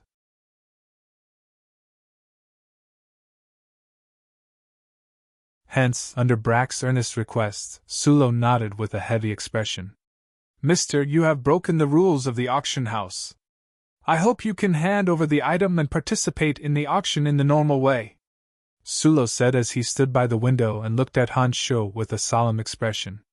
Inside the auction house, the various celebrities who had been shocked by Han Shuo's move suddenly came to their senses.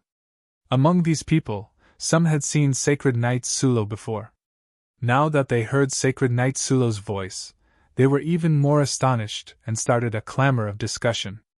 If it were a large-scale battle, given how cowardly these people were, they would immediately leave this place of trouble. But when they saw that only Han Shuo was here, and Sacred Knight Sulo was here, they couldn't help but stay and observe with curiosity. "Mister, what is the meaning of this?" The person in charge, Zarya, appeared out of nowhere, leading a group of guards. Zarya's expression was rather unsightly as he forcefully suppressed the rage in his heart and questioned Han Shuo. At first, Zarya felt apologetic towards Han Shuo. But after witnessing Han Shuo's audacious behavior backstage, Zarya was truly enraged. Kasi Empire held an auction every 3 years, and such a strange thing had never happened before. No matter how much an ordinary person desired a treasure, they would at most wait until after the auction to make use of the influence in their hands to steal it. But Han Shuo's act of openly robbing a treasure under the watchful eyes of the auction house was something that had never happened before. The situation was clear. Han Shuo had earned everyone's enmity. "My apologies. I had intended to bid according to the rules, but due to some special circumstances, I had no choice but to resort to this." Han Shuo shrugged helplessly at Zarya. Sensing that some experts from the Shrine of Ice were approaching, Han Shuo signaled Sophie with his eyes again and prepared to break through the door and leave. Whoosh! Sacred Knight Sulo suddenly leaped down and landed fiercely on Han Shuo. Sulo did not draw his weapon, but his body naturally exuded a swift and fierce aura. While in midair, Sulo extended both his hands. Golden fighting aura blossomed in his palms like a sun. No! Sophie suddenly screamed from below the stage. Seeing that Sulo was not going to kill her, Sophie screamed. Hanshaw creased his brows and shot a glance at Sophie. He suddenly retreated, ignoring Sulo's attack, and headed straight for the exit. As Sophie's father, Sulo did not attack Hanshaw the last time they were outside Brack's manor because of Sophie. This time, although he attacked out of consideration for Brack's reputation, he obviously did not go for the kill. Therefore, Hanshaw could not kill Sulo. He could only avoid him and leave as soon as possible. Friend! Actually, the person they're looking for is me.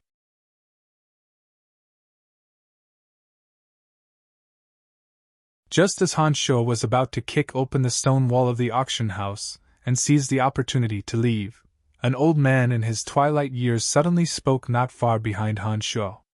This old man had a head of messy green hair that looked like straw covering his head.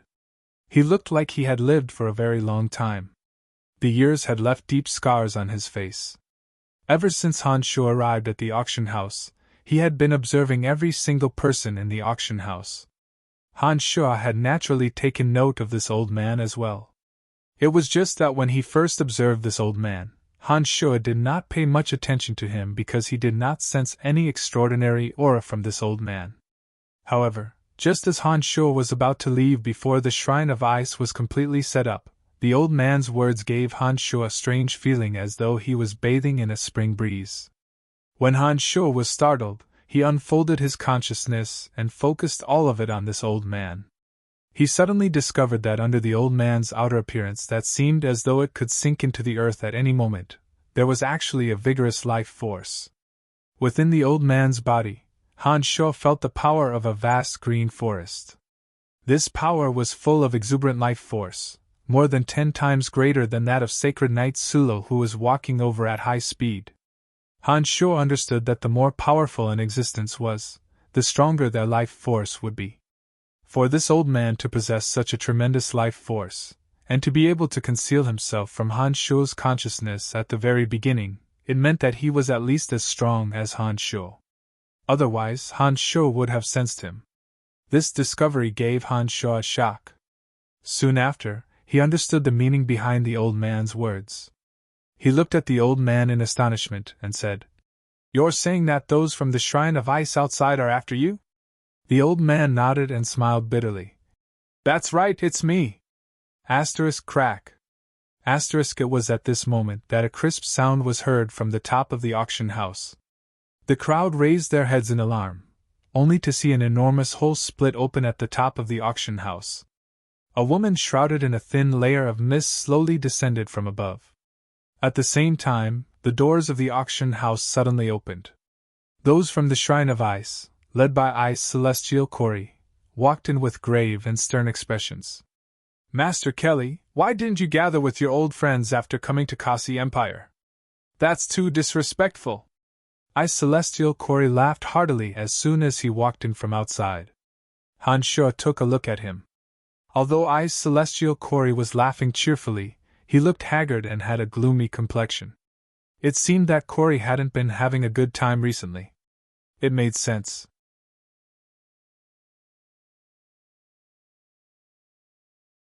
In Hanshaw's hands, the Shrine of Ice's god-making project, which they had spent a huge amount of resources to start, came to a premature end at the critical moment. Not only were all their experts slaughtered by Metal Elite Zombie, they even lost their sacred grade experts. Even in the Shrine of Ice, the number of sacred grade experts could be counted on one's fingers.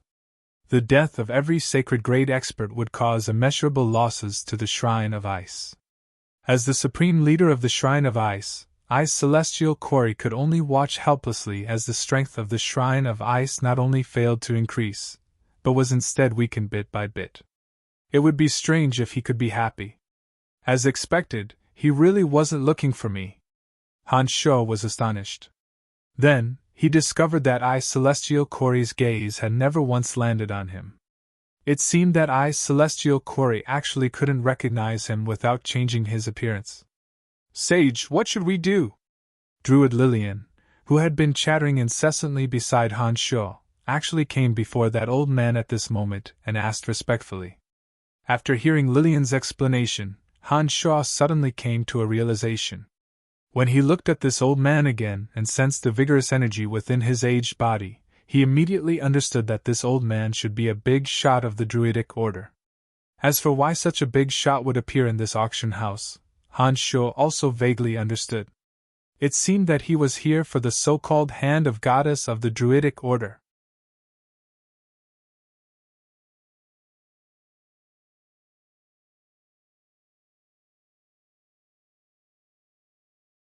Chapter 498. Corey, it's indeed been a while. But I didn't come to Kasi Empire this time to find trouble with your Shrine of Ice, nor did I intend to preach the doctrines of our Druidic Order in Kasi Empire. There's no need for you to muster such a large force just for me, right? The old man named Kelly looked at I Celestial Corey with a faint smile, as though he was facing a formidable foe. He did not seem to fear this character of the Shrine of Ice. Han Shuo knew that not only did I Celestial Corey have absolute power over the Shrine of Ice, but even in Kasi Empire, His Majesty of Kasi Empire would have to heed his words. That was because I Celestial Corey was the oldest elder of the Pilon Imperial family. For so many years, the Pilon family had firmly grasped the power of Kasi Empire. Every rebellion in Kasi Empire was swiftly suppressed. This was directly related to I Celestial Corey. Even the current king of Kasi Empire knew what I Celestial Corey meant to the Pilon family and the Kasi Empire. It can't be helped. You don't leave the headquarters of the Druidic Order easily. Now that you have suddenly descended upon our Kasi Empire, I can't help but think that you are here to seek revenge. When Corey treated Kelly, he displayed due respect. Although his actions contained murderous intent, he was still courteous on the surface. The Shrine of Ice had the absolute initiative in Kasi Empire. Ever since the founding of Kasi Empire, the Shrine of Ice had been the state religion of Kasi Empire. For many years, the Shrine of Ice had used its unparalleled influence in Kasi Empire to destroy all religious organizations that were in conflict with it. The Druidic Order, as a religious organization with influence all over the profound continent, had also suffered a devastating blow in Kasi Empire. To this day, there was not a single shrine of the Druidic Order left in Kasi Empire. Even followers of the Druidic Order rarely appeared in Kasi Empire. It was precisely because of the extreme practices of the Shrine of Ice that the experts of the Druidic Order, who had always stood aloof from worldly affairs, flew into a rage. It seemed that they had secretly fought with the Shrine of Ice. Han Shuo wasn't too sure what the outcome was, but he knew from some dark mantle records that the Druidic Order held the upper hand for a short while. However, I Celestial Corey, as an elder of the royal family of the House of Pilon in Kasi Empire, had the support of the entire Kasi Empire. The Druidic Order were naturally no match for the Shrine of Ice in a prolonged battle in Kasi Empire. Although the Druidic Order held the upper hand in the short term, in the end, their forces were completely driven out of Kasi Empire. Just from the fact that Kasi could not find a single church of the Druidic Order, it could be seen that the two churches were at odds with each other.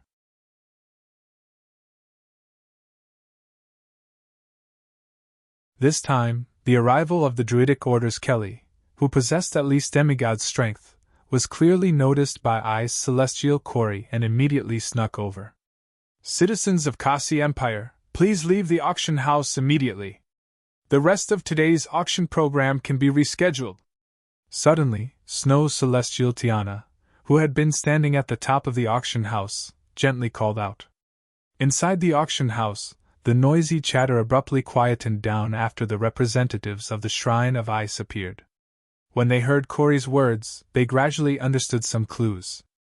Upon hearing Tiana's words, each and every one of them looked terrified. Without saying a word, they cautiously and quietly left the auction house. In Kasi Empire, some of the true bigwigs were well aware of who was behind the fanatical religious believers of the Shrine of Ice. Obviously, they would not go against the largest organization in Kasi Empire.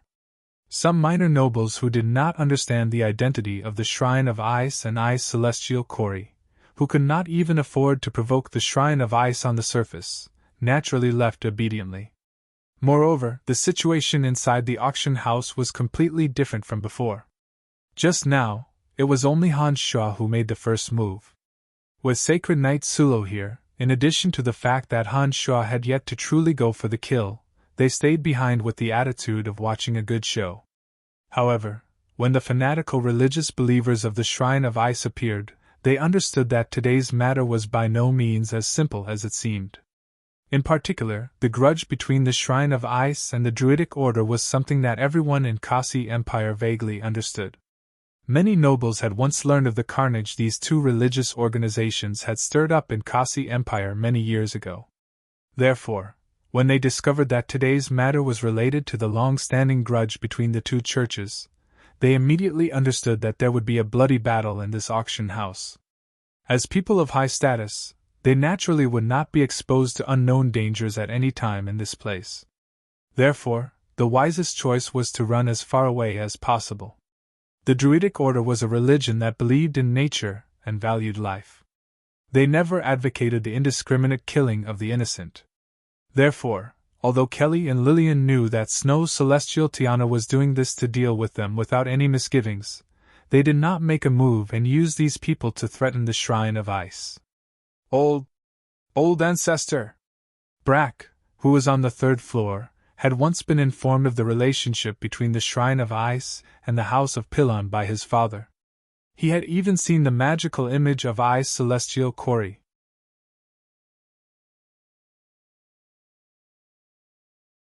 When Brack came down from the third floor, he suddenly discovered that Ice Celestial Kori was the legendary character of the House of Pillon that even his father revered like a god, Ice Celestial Kori.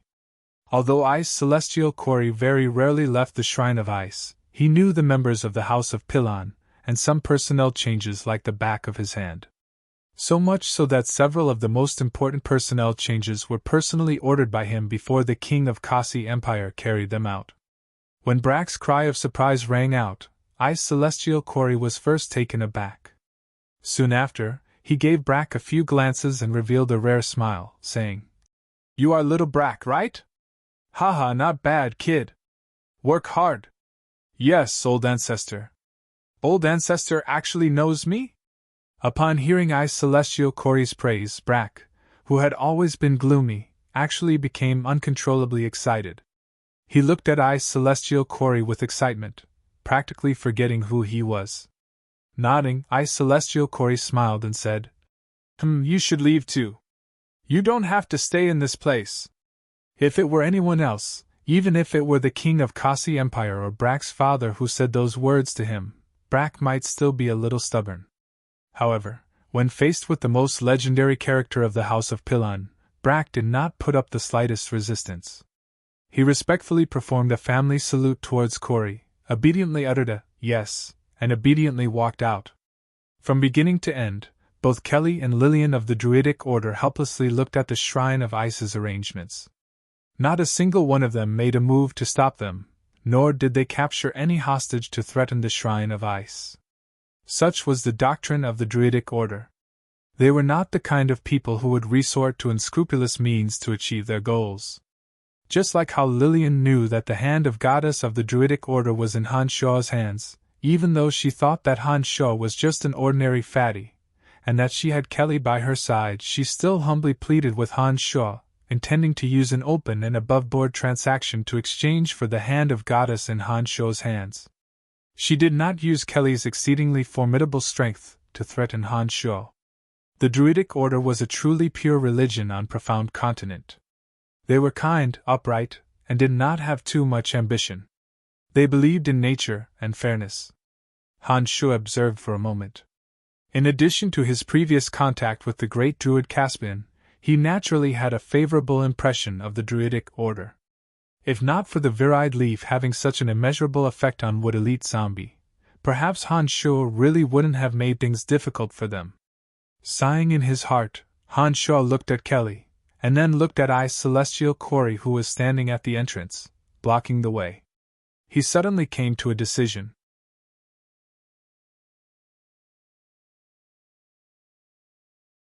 By this time, many of the people in the auction house had already walked out.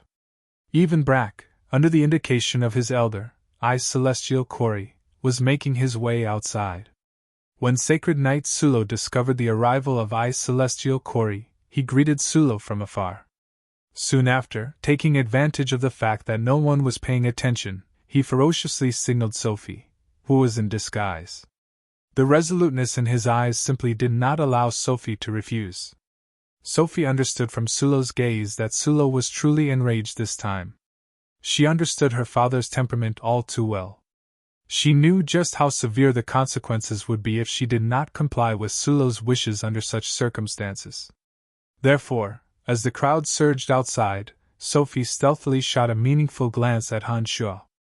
Then, regardless of whether Han Shuo had received her signal or not, Sophie secretly sighed in her heart and squeezed through the crowd to head outside. Han Shuo obviously saw Sophie's signal. Without batting an eyelid, he lowered his head and concealed the enormous energy of his consciousness. Then, he carefully concealed the energy of his entire body as well, lest celestial Corey discovered this enemy whom he hated even more than the Druidic Order. Having made up his mind, Han Shuo no longer stayed where he was. Taking advantage of the fact that no one was paying attention to him, he appeared to be a little panicky and uneasy, and slowly walked out like any other ordinary person. All of a sudden, that tyrannical, murderous, unparalleled appearance of his had vanished without a trace. It was as if he had become the most ordinary fatty in the crowd. There was nothing extraordinary about him. As Han Shuo blended into the crowd, looking a little timid as he made his way outside, the female druid Lilan gazed at Han Shuo's back with a hint of disdain on her face. She thought to herself, how could such a domineering character turn into such a coward in front of the Shrine of Ice? However, Kelly, who had been paying close attention to Han Shuo, revealed an incomparably astonished expression when he first saw Han Shuo become so timid. But as Han Shuo made his way outside step by step, Kelly's face turned into a half-smile as he looked at Han Shuo with some amusement.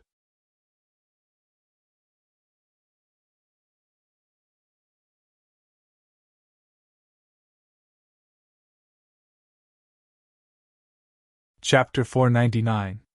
Step by step, Han Shuo walked out of the arena. His eyes seemed to inadvertently glance at celestial Corey, preparing to launch an attack. Unlike the Druidic Order, Han Shuo was the kind of person who would use any means necessary to achieve his goals. Most people would never resort to such despicable acts of sneak attacks, but Han Shuo did not care about the messy rules. As long as he could inflict heavy damage on his enemy, Han Shuo would not hesitate to use any means necessary. In the battle against the Shrine of Ice, the reason Han Shuo was able to gain the upper hand, destroy the Shrine of Ice's god-making project, and kill their saint-grade experts, was all thanks to Han Shuo's unscrupulous methods. The Druidic Order and the Shrine of Ice had been fighting for many years. Not only were they completely driven out of Kasi Empire, but they also suffered heavy losses. That was all because the Druidic Order, a religious organization, was too open and above-board in their conduct. They did not use any sinister and cruel methods. Having concealed all of his aura, Han Shuo's physical undulations were no different from those of an ordinary person. His demonic yuan lay dormant within his demonic infant, waiting patiently. His consciousness was empty, without any sign of power. Everything about him was as ordinary as an ordinary person. Kelly, who was looking at Han Shuo with a faint smile, saw Han Shuo slowly walking towards celestial Corey. As though he had guessed Han Shuo's intentions, the corners of his mouth curved into a strange smile. As though covering for Han Shuo, he said to Corey, "So, how are you going to deal with me this time?" "Ha!" Celestial Corey raised his head and let out a light laugh, as though he found Kelly's question very amusing. Corey shot a meaningful glance at Snow Celestial Tiana, who was hovering above the auction house. Soon after, he looked at Kelly with a chuckle and sternly said, "Although our two sides do not have an explicit agreement, we have come to a tacit understanding many years ago. The leaders of both sides generally will not easily set foot in the center of the other's power. This time, you have secretly come to the capital of Kasi Empire." "Huh," All of a sudden Brack, who was about to leave the auction house, abruptly turned his head around and shot a glance at the seemingly simple and honest Han Shuo. Then, he opened his mouth to warn, "Ancestor, that fatty is a very dangerous character." As soon as he said those words, just as he was about to approach Ice Celestial Quarry and make his move, a scarlet bloody radiance suddenly burst forth from his body like a bloody sun. The marble floor beneath Han Shuo shattered in a split second. Like an enraged hedgehog, streaks of blood-red blades emerged from his body, like the sharp spikes on the body of a hedgehog. All of a sudden, he charged towards Ice Celestial Quarry. This time, the eruption happened all of a sudden.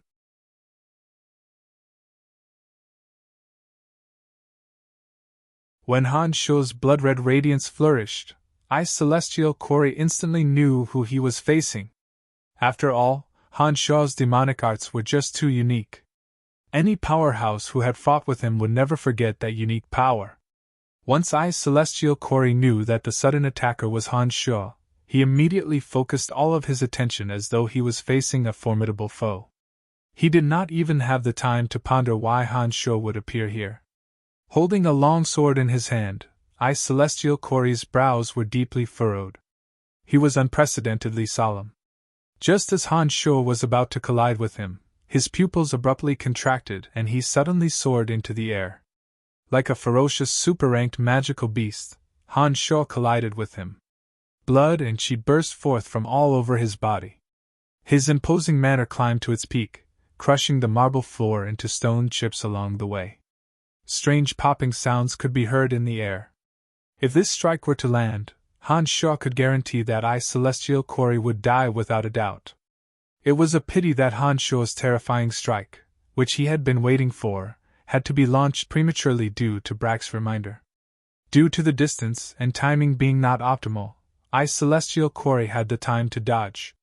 It was no longer possible for Han Shuo to collide with Ice Celestial Quarry. In a battle between top-notch experts, a small mistake could reverse the entire situation. Although Han Shuo had missed the opportunity to kill Ice Celestial Quarry in one strike, because Han Shuo had caught Han Shuo by surprise this time, coupled with the fact that Ice Celestial Quarry had yet to recover from his injuries, Han Shuo still had the upper hand. Han Shuo, who was ferociously colliding with Ice Celestial Quarry, suddenly shot up into the air like a large rubber ball. 100 rays of swift and fierce bloody light shot out like razor-sharp blades, ruthlessly cutting at Ice Celestial Quarry like several dozen large scissors, chasing after Ice Celestial Quarry who was in midair. At this moment, Ice Celestial Quarry had nowhere to hide. He knew that if he did not receive this attack, Han Shuo would follow up like a shadow and unleash a series of even more ferocious attacks. At that time, he would have to endure even more explosive attacks. Therefore, just as he flew up into the air, Ice Celestial Quarry had already condensed all the divine energy and fighting aura in his body, and fiercely pressed down with the simplest and most straightforward style. For a moment, cold air filled every corner of the auction house. Following the brandishing of the long sword in Ice Celestial Quarry's hand, crunching sounds could be heard in the air, as though space itself had been frozen solid and was being forcibly sliced apart by the long sword. Han Shuo's attack, which was violently shooting towards Ice Celestial Quarry, soon sensed a change in space.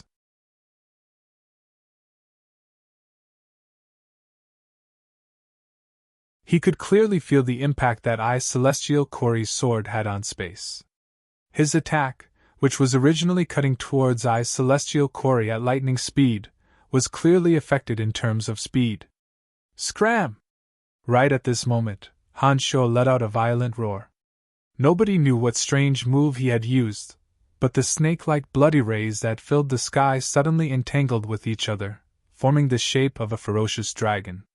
With that, the scattered forces gathered together, and the ferocious dragon's attack rumbled forward like a hot knife through butter. The crunching sounds in the air became even louder, as it ferociously collided with Ice Celestial Quarry's long sword. An earth-shattering explosion suddenly erupted from within the auction house. The aftershocks from the exchange of blows between two demigod existences surged outwards. It was as though space itself had truly shattered. Even the entire auction house could not withstand the impact and collapsed with a loud rumble. Brack, who had reached the door earlier, had blood flowing out of his mouth and nose like worms. And that was only because Sacred Knight Sulo had blocked the attack. As for the other celebrities who had yet to completely withdraw from the auction house, more than a dozen of them were instantly killed by Han Shu and I Celestial Corey's attack. Some of them were completely unscathed, but their internal organs had been completely destroyed. There were also some who were blasted into pieces on the spot by the aftershocks. The might of a single strike had turned the auction house into a collapsed mine, turning it into a miserable scene akin to hell on earth. Rocks the size of millstones were smashing down from above without any regard for their lives. The few dignitaries who had not yet died were all wailing like ghosts and howling like wolves as they fled for their lives. Sacred Knight Sulo was aghast. He looked at Han Shua as though he was looking at a demon that had crawled out of hell. Without giving any explanation, he pulled Brack, who was as dumb as a wooden chicken, and dragged him out with all his might. Completely different from the conservative approach of the Druidic Order, once Han Shua saw an opportunity, he would not care how great the losses would be. Han Shua did not care in the slightest if some of the celebrities and dignitaries of Kasi Empire were killed in the aftermath. He would strike decisively. If he could kill, he would kill. If he couldn't, he would severely wound them. This was where Han Shua was more frightening than the Druidic Order. Two enemies of equal strength. One of them had many misgivings in his heart, while the other was unscrupulous in order to achieve his goals. One could tell at a glance which one was more frightening. With one strike, I Celestial Corey's body, under the powerful inertia, directly broke through the roof of the auction house and flew high into the sky.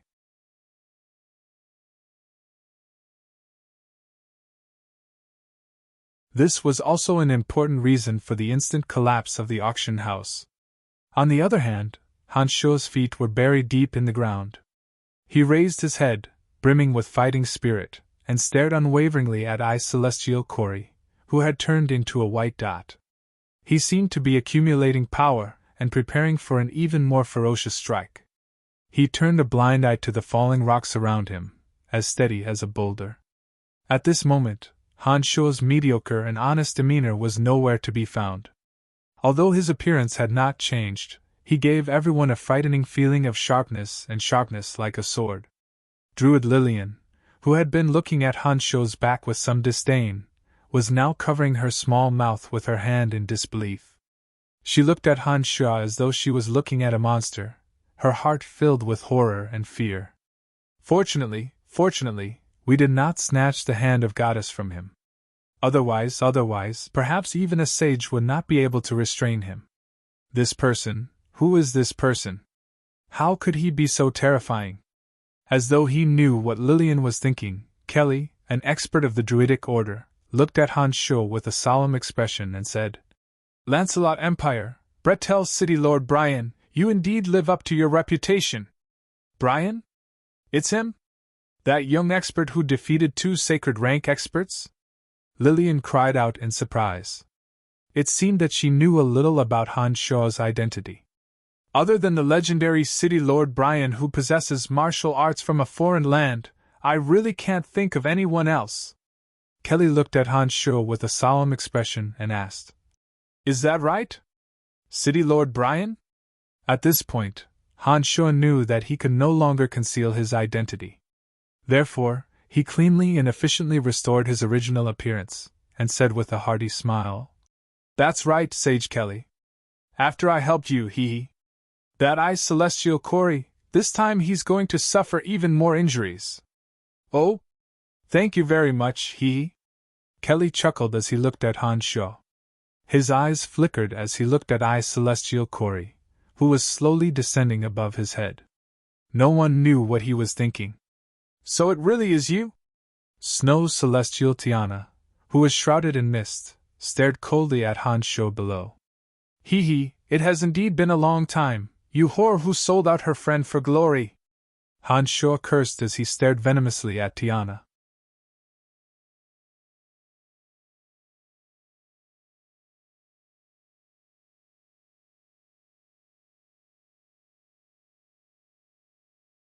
Chapter 500.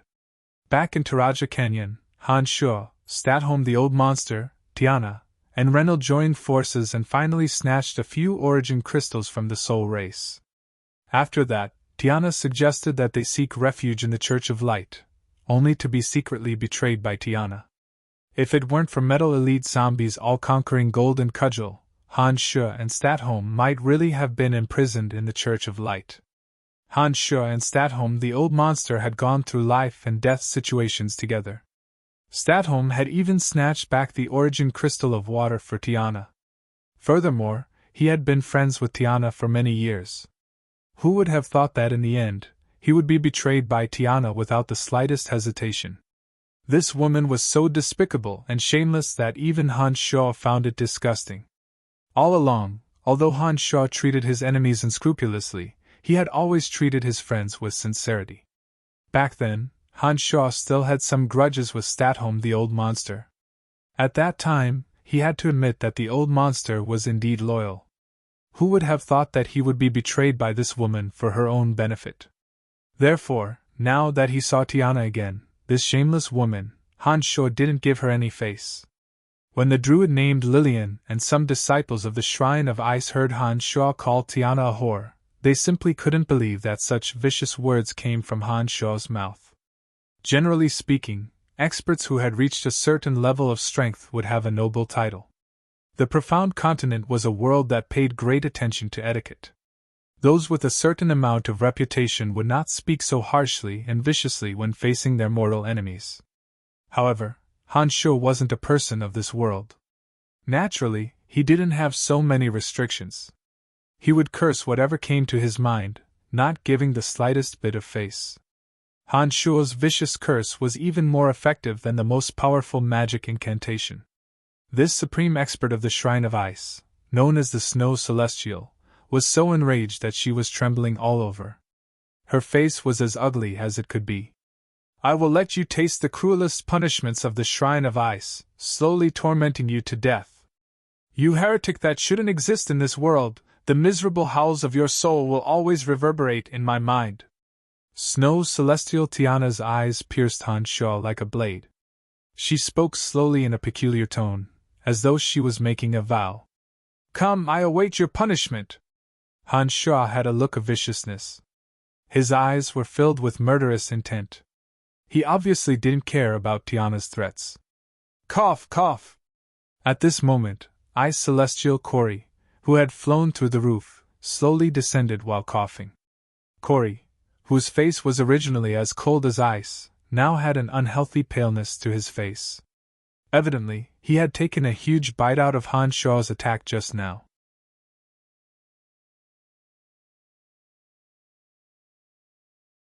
Otherwise, he wouldn't look like this. "Hi!" Han Shuo suddenly greeted Kelly of the Druidic Order. When Kelly looked at him with some astonishment, Han Shuo suggested, "I'll leave Cory to you. I'll deal with that bitch. Today, the two of us will join hands and destroy the foundation of the Shrine of Ice. What do you think?" Although Han Shuo didn't know how strong Kelly truly was, the fact that the Shrine of Ice had mobilized such a large force to deal with him clearly indicated that he was an extremely tyrannical character. Han Shuo originally planned to make use of the terrifying threat of the six-horned tribal king to lure the headquarters of the Shrine of Ice to deliver a devastating blow. However, looking at the current situation, if he were to join hands with Kelly, this unfathomable expert of the Druidic Order, it seemed that they wouldn't even need to wait for the six-horned tribal king to arrive. There would be hope for them to kill the two most powerful existences of the Shrine of Ice. Although Ice Celestial Cory was indeed powerful, his strength had been sharply reduced after sustaining heavy injuries.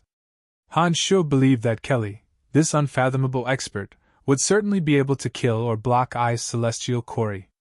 As for this Snow Celestial Tiana, although she was a demigod magus, Han Shuo was equally confident that he could defeat, or even kill her. As for the other small fries of the Shrine of Ice, Han Shuo, as a Grand Magus Necromancer, could absolutely drown them with the help of the 5 elite zombies and the enormous undead army. That was why Han Shuo made such a proposal. Under Han Shuo's attentive gaze, the eyes of Kelly, the leader of the Druidic Order, flickered. He seemed to be very tempted by Han Shuo's proposal. This great sage who had lived for God knows how many years was obviously no ordinary person. He knew that this was a once-in-a-lifetime opportunity. The many years of grievances between them and the Shrine of Ice had been placed on him for a long time. It was time to settle the score. All right. After muttering to himself for a moment, Kelly, the great sage of the Druidic Order, suddenly nodded. As soon as the word all right left Kelly's mouth, his aura suddenly skyrocketed. Along with his aura, his body also skyrocketed. In the blink of an eye, the great sage Kelly had transformed into a 12 meters tall giant ape, bursting through the auction house that had yet to completely collapse. An extremely dense and dreadful energy abruptly erupted from this giant ape. It was as though he was a mighty deity that had existed since time immemorial, bringing with him the imposing manner of a monarch descending upon the world. The shape-shifting technique that only druids of the Druidic Order could master was indeed incomparably miraculous. Kelly, who had suddenly transformed into a giant ape, no longer had the slightest trace of an old man.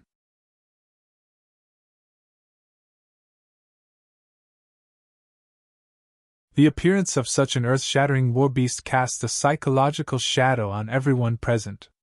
Although the Druidic Order wasn't as powerful as the Church of Light or the Calamity Church on Profound Continent, they still couldn't be underestimated. Looking at Kelly's dreadful might, Han Shuo even wondered if the Druidic Order had lost the title of number one religion on the continent to the Church of Light because they advocated peace and nature. Aol! After transforming into a giant ape, Han Shuo could no longer associate him with that old man past his prime. He pounded his chest and bellowed furiously. His 2 mountain-sized hands abruptly swatted at the disciples of the Church of Ice clad in white. The whistling sound of the wind sent sand and pebbles flying. Before the dreadful force had even landed, the whistling wind had already caused pain to the skin and flesh.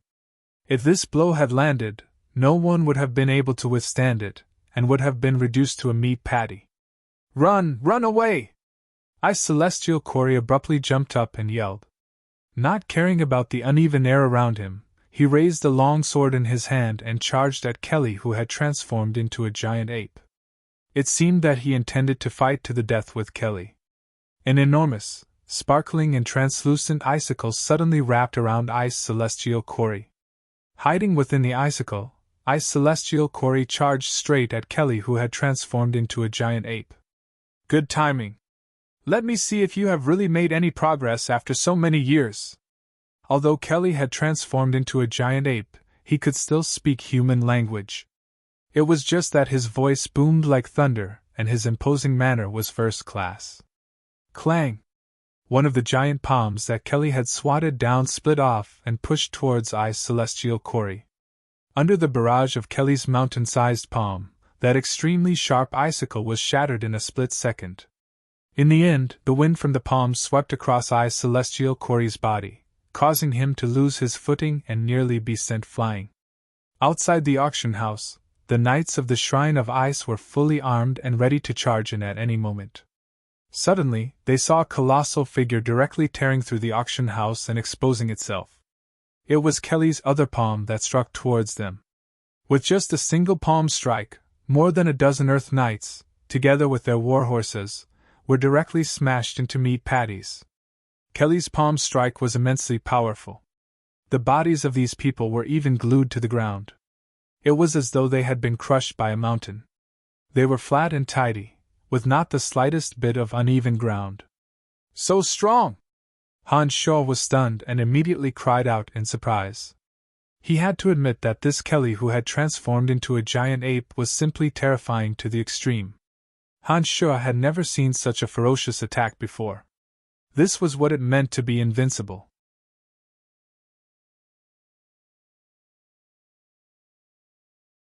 His brute force was first class. Of course. Back then, the great sage Kelly had to face both the Ice Celestial and the Snow Celestial by himself before he was defeated. Humph, if it weren't for the fact that our Druidic Order only has one demigod existence, how could we have allowed the Ice Celestial cult to run amok in Kasi Empire last time? At some point, the druid Lillian had actually arrived at Han Shuo's side and proudly shouted, "One man against 2 ice celestials and snow celestials." Han Shuo was truly a little shocked. It seemed that although they were all demigods, this leader of the druidic order was obviously stronger than Ice Celestial Corey and Snow Celestial Tiana. It was no wonder that when Kelly appeared in Kasi Empire this time, the Ice Celestial and Snow Celestial immediately mobilized. However, it was obvious that Snow Celestial Tiana had fused her origin crystal with her soul. Han Shuo could clearly sense that Tiana's strength had greatly improved. If it weren't for the fact that Han Shuo happened to be in the auction house, Kelly would have had a hard time dealing with 2 demigods all by himself. Now that Han Shuo was here, he naturally wouldn't let the Shrine of Ice get what they wanted. Seeing that Snow Celestial Tiana had started chanting magical incantations in a panic, Han Shuo suddenly laughed wildly and said, "You bitch, don't you forget about me. My young friend, as long as you can hold Tiana back for 10 minutes, after today, the Ice Celestial cult will no longer be a threat." Kelly, who had transformed into a giant ape, let out a hearty laugh that shook the heavens. All the spears and lances of the knights landed on his body like tickling tickles. He took large strides and circled around the devastated auction house. He repeatedly slapped with his 2 hands. A squadron of knights from the Shrine of Ice were all smashed into meat patties. "No problem at all," Han Shuo straightforwardly assured. He then charged towards Snow Celestial Tiana at lightning speed.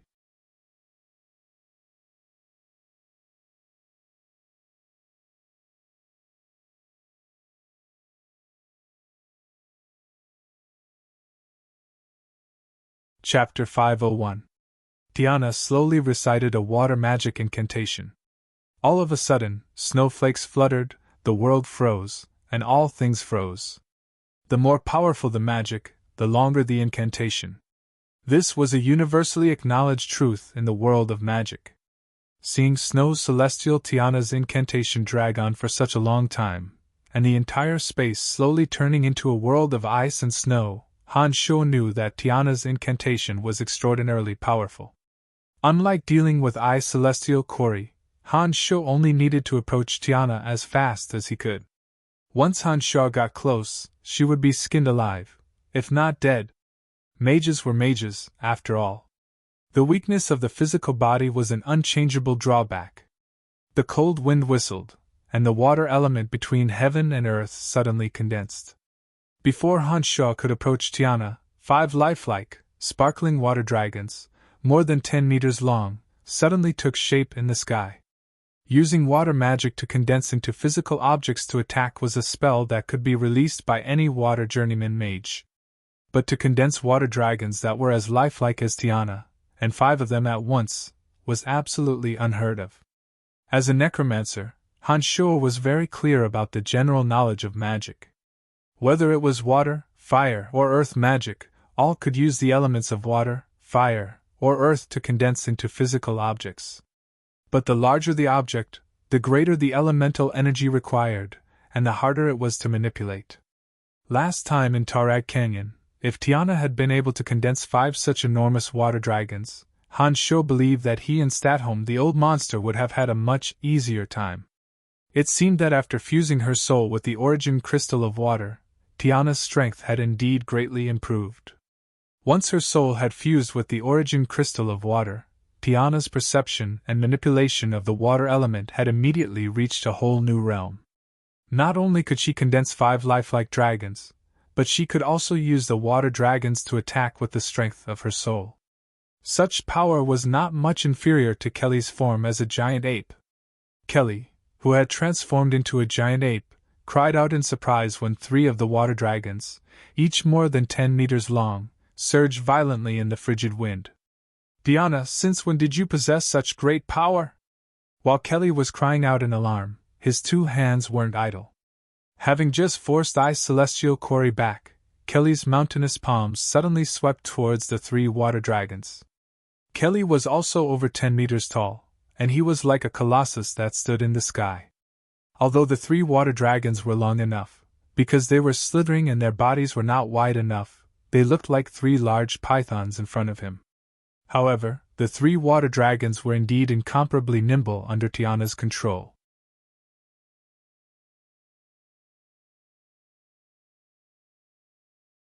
Tiana clearly understood that Kelly, who had transformed into a giant ape, possessed astonishing brute strength. She did not dare to directly use the 3 water dragons to meet force with force. Instead, she circled around Kelly in an extremely methodical manner, coordinating with I's celestial quarry to deal with Kelly. However, Tiana had also expended all of her energy in this process. Furthermore, there was also Han Shuo, who was charging at her like a tiger watching its prey. She had absolutely no leisure time to reply. Tiana condensed a total of 5 water dragons. 3 of them were used to attack Kelly, while the other 2 split off and headed straight for Han Shuo to wrap around and bite him. Tiana seemed to understand that Han Shuo was extremely fast. When the 2 water dragons attacked Han Shuo from her side, they adopted an entrenched position, with the greater half of their bodies surrounding Tiana. They only used their elongated movements to attack Han Shuo, blocking Han Shuo's path to deal with Tiana. Although the water dragons formed from the condensation of the water element weren't real water dragons, their vivid and lifelike state was even more nimble than a real water dragon. There wasn't the slightest trace of stiffness or sluggishness. To be able to condense the elements into a tangible object, and to be able to achieve such a feat with a tangible object, was simply godly. It seemed that after fusing her soul with the origin crystal of water, Tiana's manipulation of the water element had indeed reached the acme of perfection. Han Shuo watched as Tiana used only 2 water dragons to block off all the paths to approach him. Hiding within the protection of the 2 water dragons, she continued to calmly chant other magical incantations. Han Shuo couldn't help but crease his brows. In his mind, he racked his brains for a way to deal with Tiana. If the water elite zombie had completely digested all the energy he'd absorbed from the ice goddess statue, Han Shuo believed that as long as the water elite zombie stood there, he would be able to completely disintegrate the 5 water dragons with his innate talent of instinct. However, just like Little Skull, water elite zombie was at a critical juncture and must not be disturbed. Humph! You want to trap me with just a few water dragons? Han Shuo suddenly snorted coldly. Soon after, he formed a circle with his hands and began to circle in the air as if he was practicing Tai Chi. Streaks of black lightning shot out from Han Shuo's hands. All of a sudden, a small vortex formed in front of Han Shuo's chest as his hands rotated. A frightening devouring force was suddenly generated. The small vortex seemed to be driving some strange energy between heaven and earth. It grew larger and larger, gradually turning into an incomparably frightening gray vortex. Han Shuo continued to pour energy into the vortex. The all-devouring power of demonic arts fully manifested within the enormous vortex.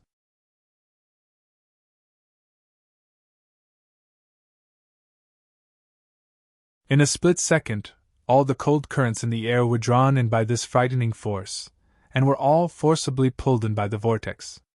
Although the sky was originally cold and clear, it suddenly changed. Sand and pebbles flew everywhere, and the sky darkened.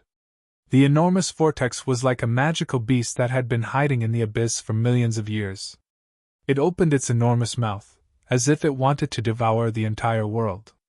The earth was a vast expanse, as if there was no power that could stop this frightening devouring force. The air, the cold currents, the towering stone pillars, everything was drawn in by this force, involuntarily and rapidly falling into the vortex. Even the bodies of the squadron of knights that Kelly had pushed into the ground were forcibly pulled out. Together with their armor, weapons, and warhorses, they flew from the ground into the sky, involuntarily falling into the enormous vortex. The larger the object, the greater the suction force. The 5 separated water dragons were similarly drawn in by this force. They could no longer maintain their nimble bodies and were pulled out of their original positions, falling into the enormous vortex high up in the sky. At this point, even Tiana, who had fused her soul with the origin crystal of water, could no longer control the 5 water dragons. She could only watch helplessly as the water dragons flew into the enormous vortex at the center, but there was nothing she could do. As soon as she tried to use her mental strength to control the water dragons, she felt an unshakable force rushing towards her. She nearly lost control of her body and fell into the vortex as well. Kelly, who had transformed into a giant ape, stood proudly in the vault of heaven, swaying from side to side. He suddenly let out a howl and stomped his feet down like a golden cudgel. His hairy thighs pierced directly into the ground, like a towering ancient tree that had stood tall for millions of years. No matter how sand, stones, wind, or rain, he would not fall. One had to admit that Kelly's strength was indeed formidable. All of the large objects had been sucked into the whirlpool. Only this incomparably large Kelly was able to remain unaffected by the whirlpool with his feet sinking deep into the ground. In the blink of an eye, the entire scene had descended into chaos. Fortunately, the Shrine of Ice had cleared away everyone in the vicinity before coming over. Therefore, other than the disciples of the Shrine of Ice who had come to encircle Kelly, there were no other casualties. Amidst the howling gales, Hanshaw suddenly stopped and put his palms together. A devastating explosion suddenly came from that enormous vortex. Ice water mixed with rocks, dust, and human corpses rained down. It was at this moment that Hanshaw suddenly burst into action, charging straight at Snow Celestial Tiana like a bolt of lightning.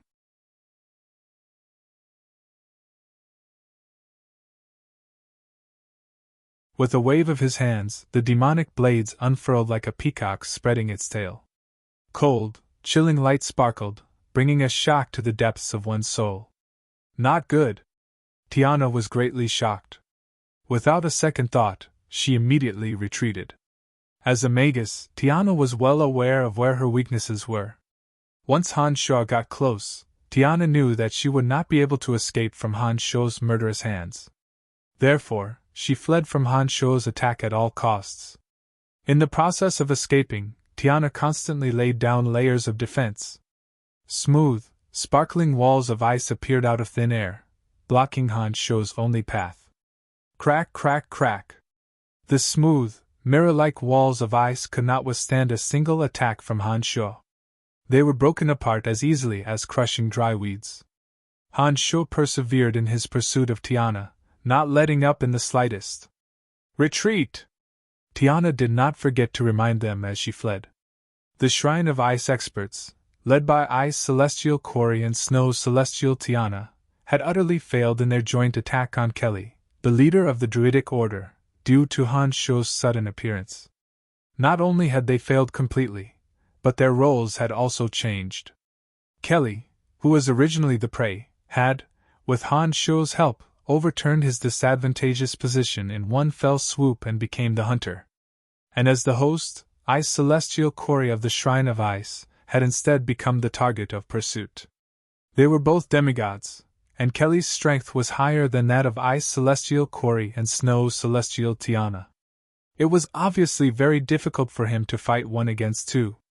However, with the greater threat of Hanshaw chasing after Tiana, Kelly could deal with Ice Celestial Corey alone, especially when Corey was injured by Hanshaw. This gave him an absolute advantage. The collapse came so suddenly. The situation changed drastically in an instant. Hanshaw and Kelly, each with their eyes on the highest leaders of the Shrine of Ice, began their pursuit within the borders of Kasi Empire.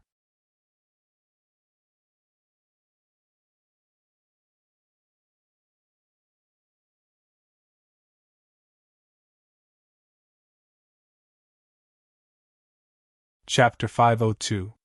Tiana made up her mind. Without the slightest hesitation, she retreated at top speed. Hanshaw and his party fought in the capital city of Kasi Empire.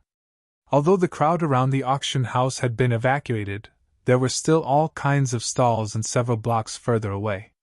When Kelly had transformed into the colossal ape, his enormous body had been clearly seen by the many small merchants and peddlers around him. Later on, when Tiana had conjured 5 water dragons, their vast momentum had thoroughly frightened them. For a time, it had caused a huge panic in the downtown area. Several nearby armies of Kasi Empire immediately rushed towards the center of the city, ready to set out. While Tiana was retreating, she saw a brigade of knights from Kasi Empire heading towards them in full armor.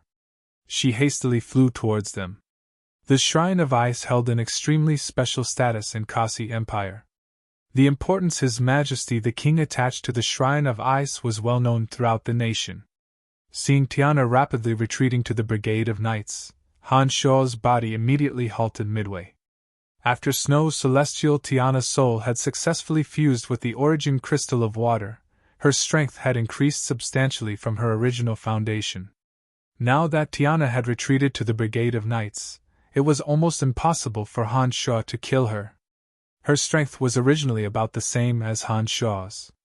As long as Han Shuo couldn't suddenly approach her, Han Shuo indeed wouldn't be able to inflict serious damage on her. At this moment, due to the panicked retreat of the Shrine of Ice, Snow Celestial Tiana and Ice Celestial Corey's party were separated by a large distance.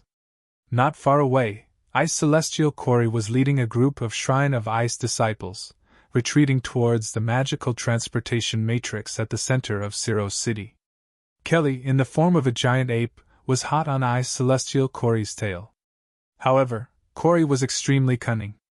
He simply shuttled back and forth between those fleeing merchants and peddlers. Kelly, who believed in the teachings of the Druidic order, couldn't bear to involve those innocent merchants and peddlers. Although he had the opportunity to strike, he held back due to his scruples. At this rate, neither Han Shuo nor Kelly seemed to have any way of succeeding. Han Shuo froze in the void for a moment, then promptly made a decision to turn around. He no longer cared about Tiana, who was hiding in the middle of a night battalion with lingering fear, and chased after the craftily escaping Ice Celestial Corey. As long as Tiana couldn't make it in time, Han Shuo and Kelly could join forces to deal with Ice Celestial Corey alone. Given his wounded body, it was absolutely impossible for him to hold out for too long. Han Shuo was confident that he could kill him in a short time.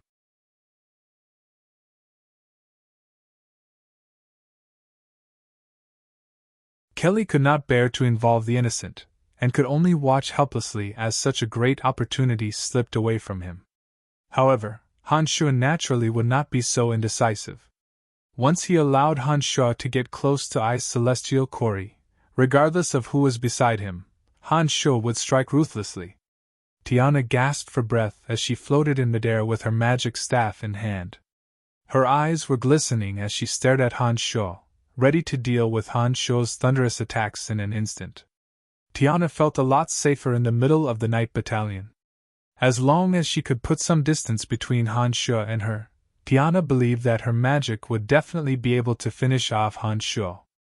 After her soul had fused with the origin crystal, she discovered that every water magic she released was so carefree and unrestrained. Apart from some water magic that was extremely destructive and consumed a lot of mental strength, Tiana didn't even need to chant incantations for some mid to high level water magic. With a single thought, the magic would be completed. When she was escaping just now, Tiana had used the silent casting method to instantly deploy layers of ice walls to slow down Han Shuo's high speed. After feeling that her strength had greatly improved, she was obviously full of confidence. However, just as she was focusing all her attention on Han Shuo and had made all her preparations, she suddenly discovered that Han Shuo was retreating like lightning. Tiana was stunned at first, thinking that Han Shuo was playing some crafty scheme. It was only when Han Shuo and Ice Celestial Corey were getting closer and closer that she came to her senses with a start. She knew that Han Shuo was planning to concentrate his forces and finish off Ice Celestial Corey first. "Oh no!" Tiana was greatly alarmed. She hastily said, "Attack with all your might! Kill that enemy demon at all costs!" "Yes!" An earth-shattering response rang out. Under Tiana's command, the Night Battalion immediately charged towards the colossal ape. Tiana took the lead. Like a white ribbon, she recklessly chased after Han Shuo's flight path. "Let's join hands and finish off Corey first!" Han Shuo's voice suddenly rang out just as Kelly was hot on Ice Celestial Corey's tail without making a move. "No, there are too many innocent people around him. We can't make a move here." Kelly was first startled when he saw Han Shuo approaching, but immediately stopped him. Han Shuo cursed inwardly. He thought to himself, "This Kelly is really pedantic." No wonder he suffered a crushing defeat in Kasi Empire back then. Based on his style of doing things, it would be exceedingly difficult to eradicate his enemies. Han Sho inwardly cursed at Kelly's pedantry. He couldn't care less whether or not he would harm the innocent. Besides, these innocent people weren't citizens of Bretel City. He couldn't care less.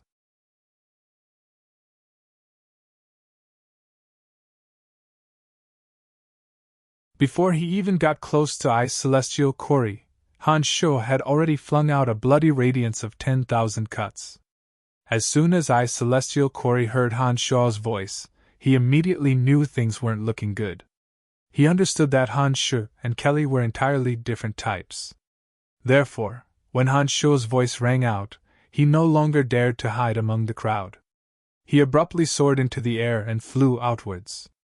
Under Han Sho's control, the bloody radiance of 10,000 cuts closely followed Ice Celestial Kori. If Kori hadn't immediately flown out, then all the merchants around him would have been affected and died under the bloody radiance of 10,000 cuts. As expected, it's this god of death! Ice Celestial Kori felt an incomparable headache.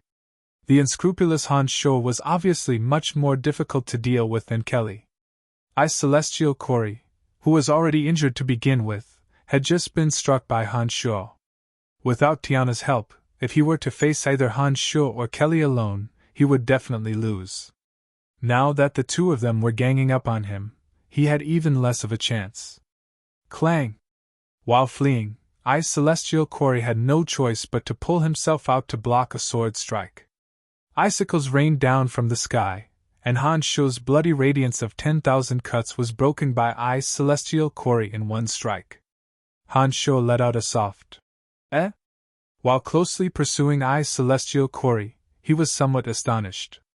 As it turned out, when Ice Celestial Kori broke Han Sho's bloody radiance of 10,000 cuts, he had deliberately expended a bit more energy to forcibly destroy the shooting force, so as not to bring disaster to the merchants and peddlers below. As soon as he connected this with Kori's sudden action of flying out from the crowd, Han Sho suddenly realized that Ice Celestial Kori wasn't completely useless.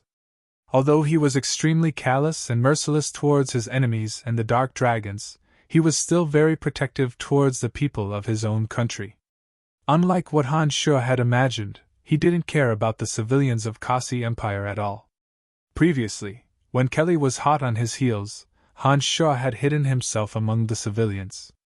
He had grasped Kelly's intentions and knew that Kelly would never attack civilians. That was why he had blatantly taken advantage of Kelly's weakness and calmly escaped. At least you still have some humanity left in you, thought Han Sho coldly. He did not stop in the slightest. At this moment, he was already very close to Ice Celestial Kori. As he chanted an incantation, rows of bone spears whooshed towards Ice Celestial Kori. Due to the delay caused by the bloody radiance of 10,000 cuts, Ice Celestial Kori was already within Han Sho's attack range. Taking advantage of this opportunity, Kelly, who had transformed into a giant ape, finally arrived at Han Sho's side after carefully avoiding the civilians below his feet.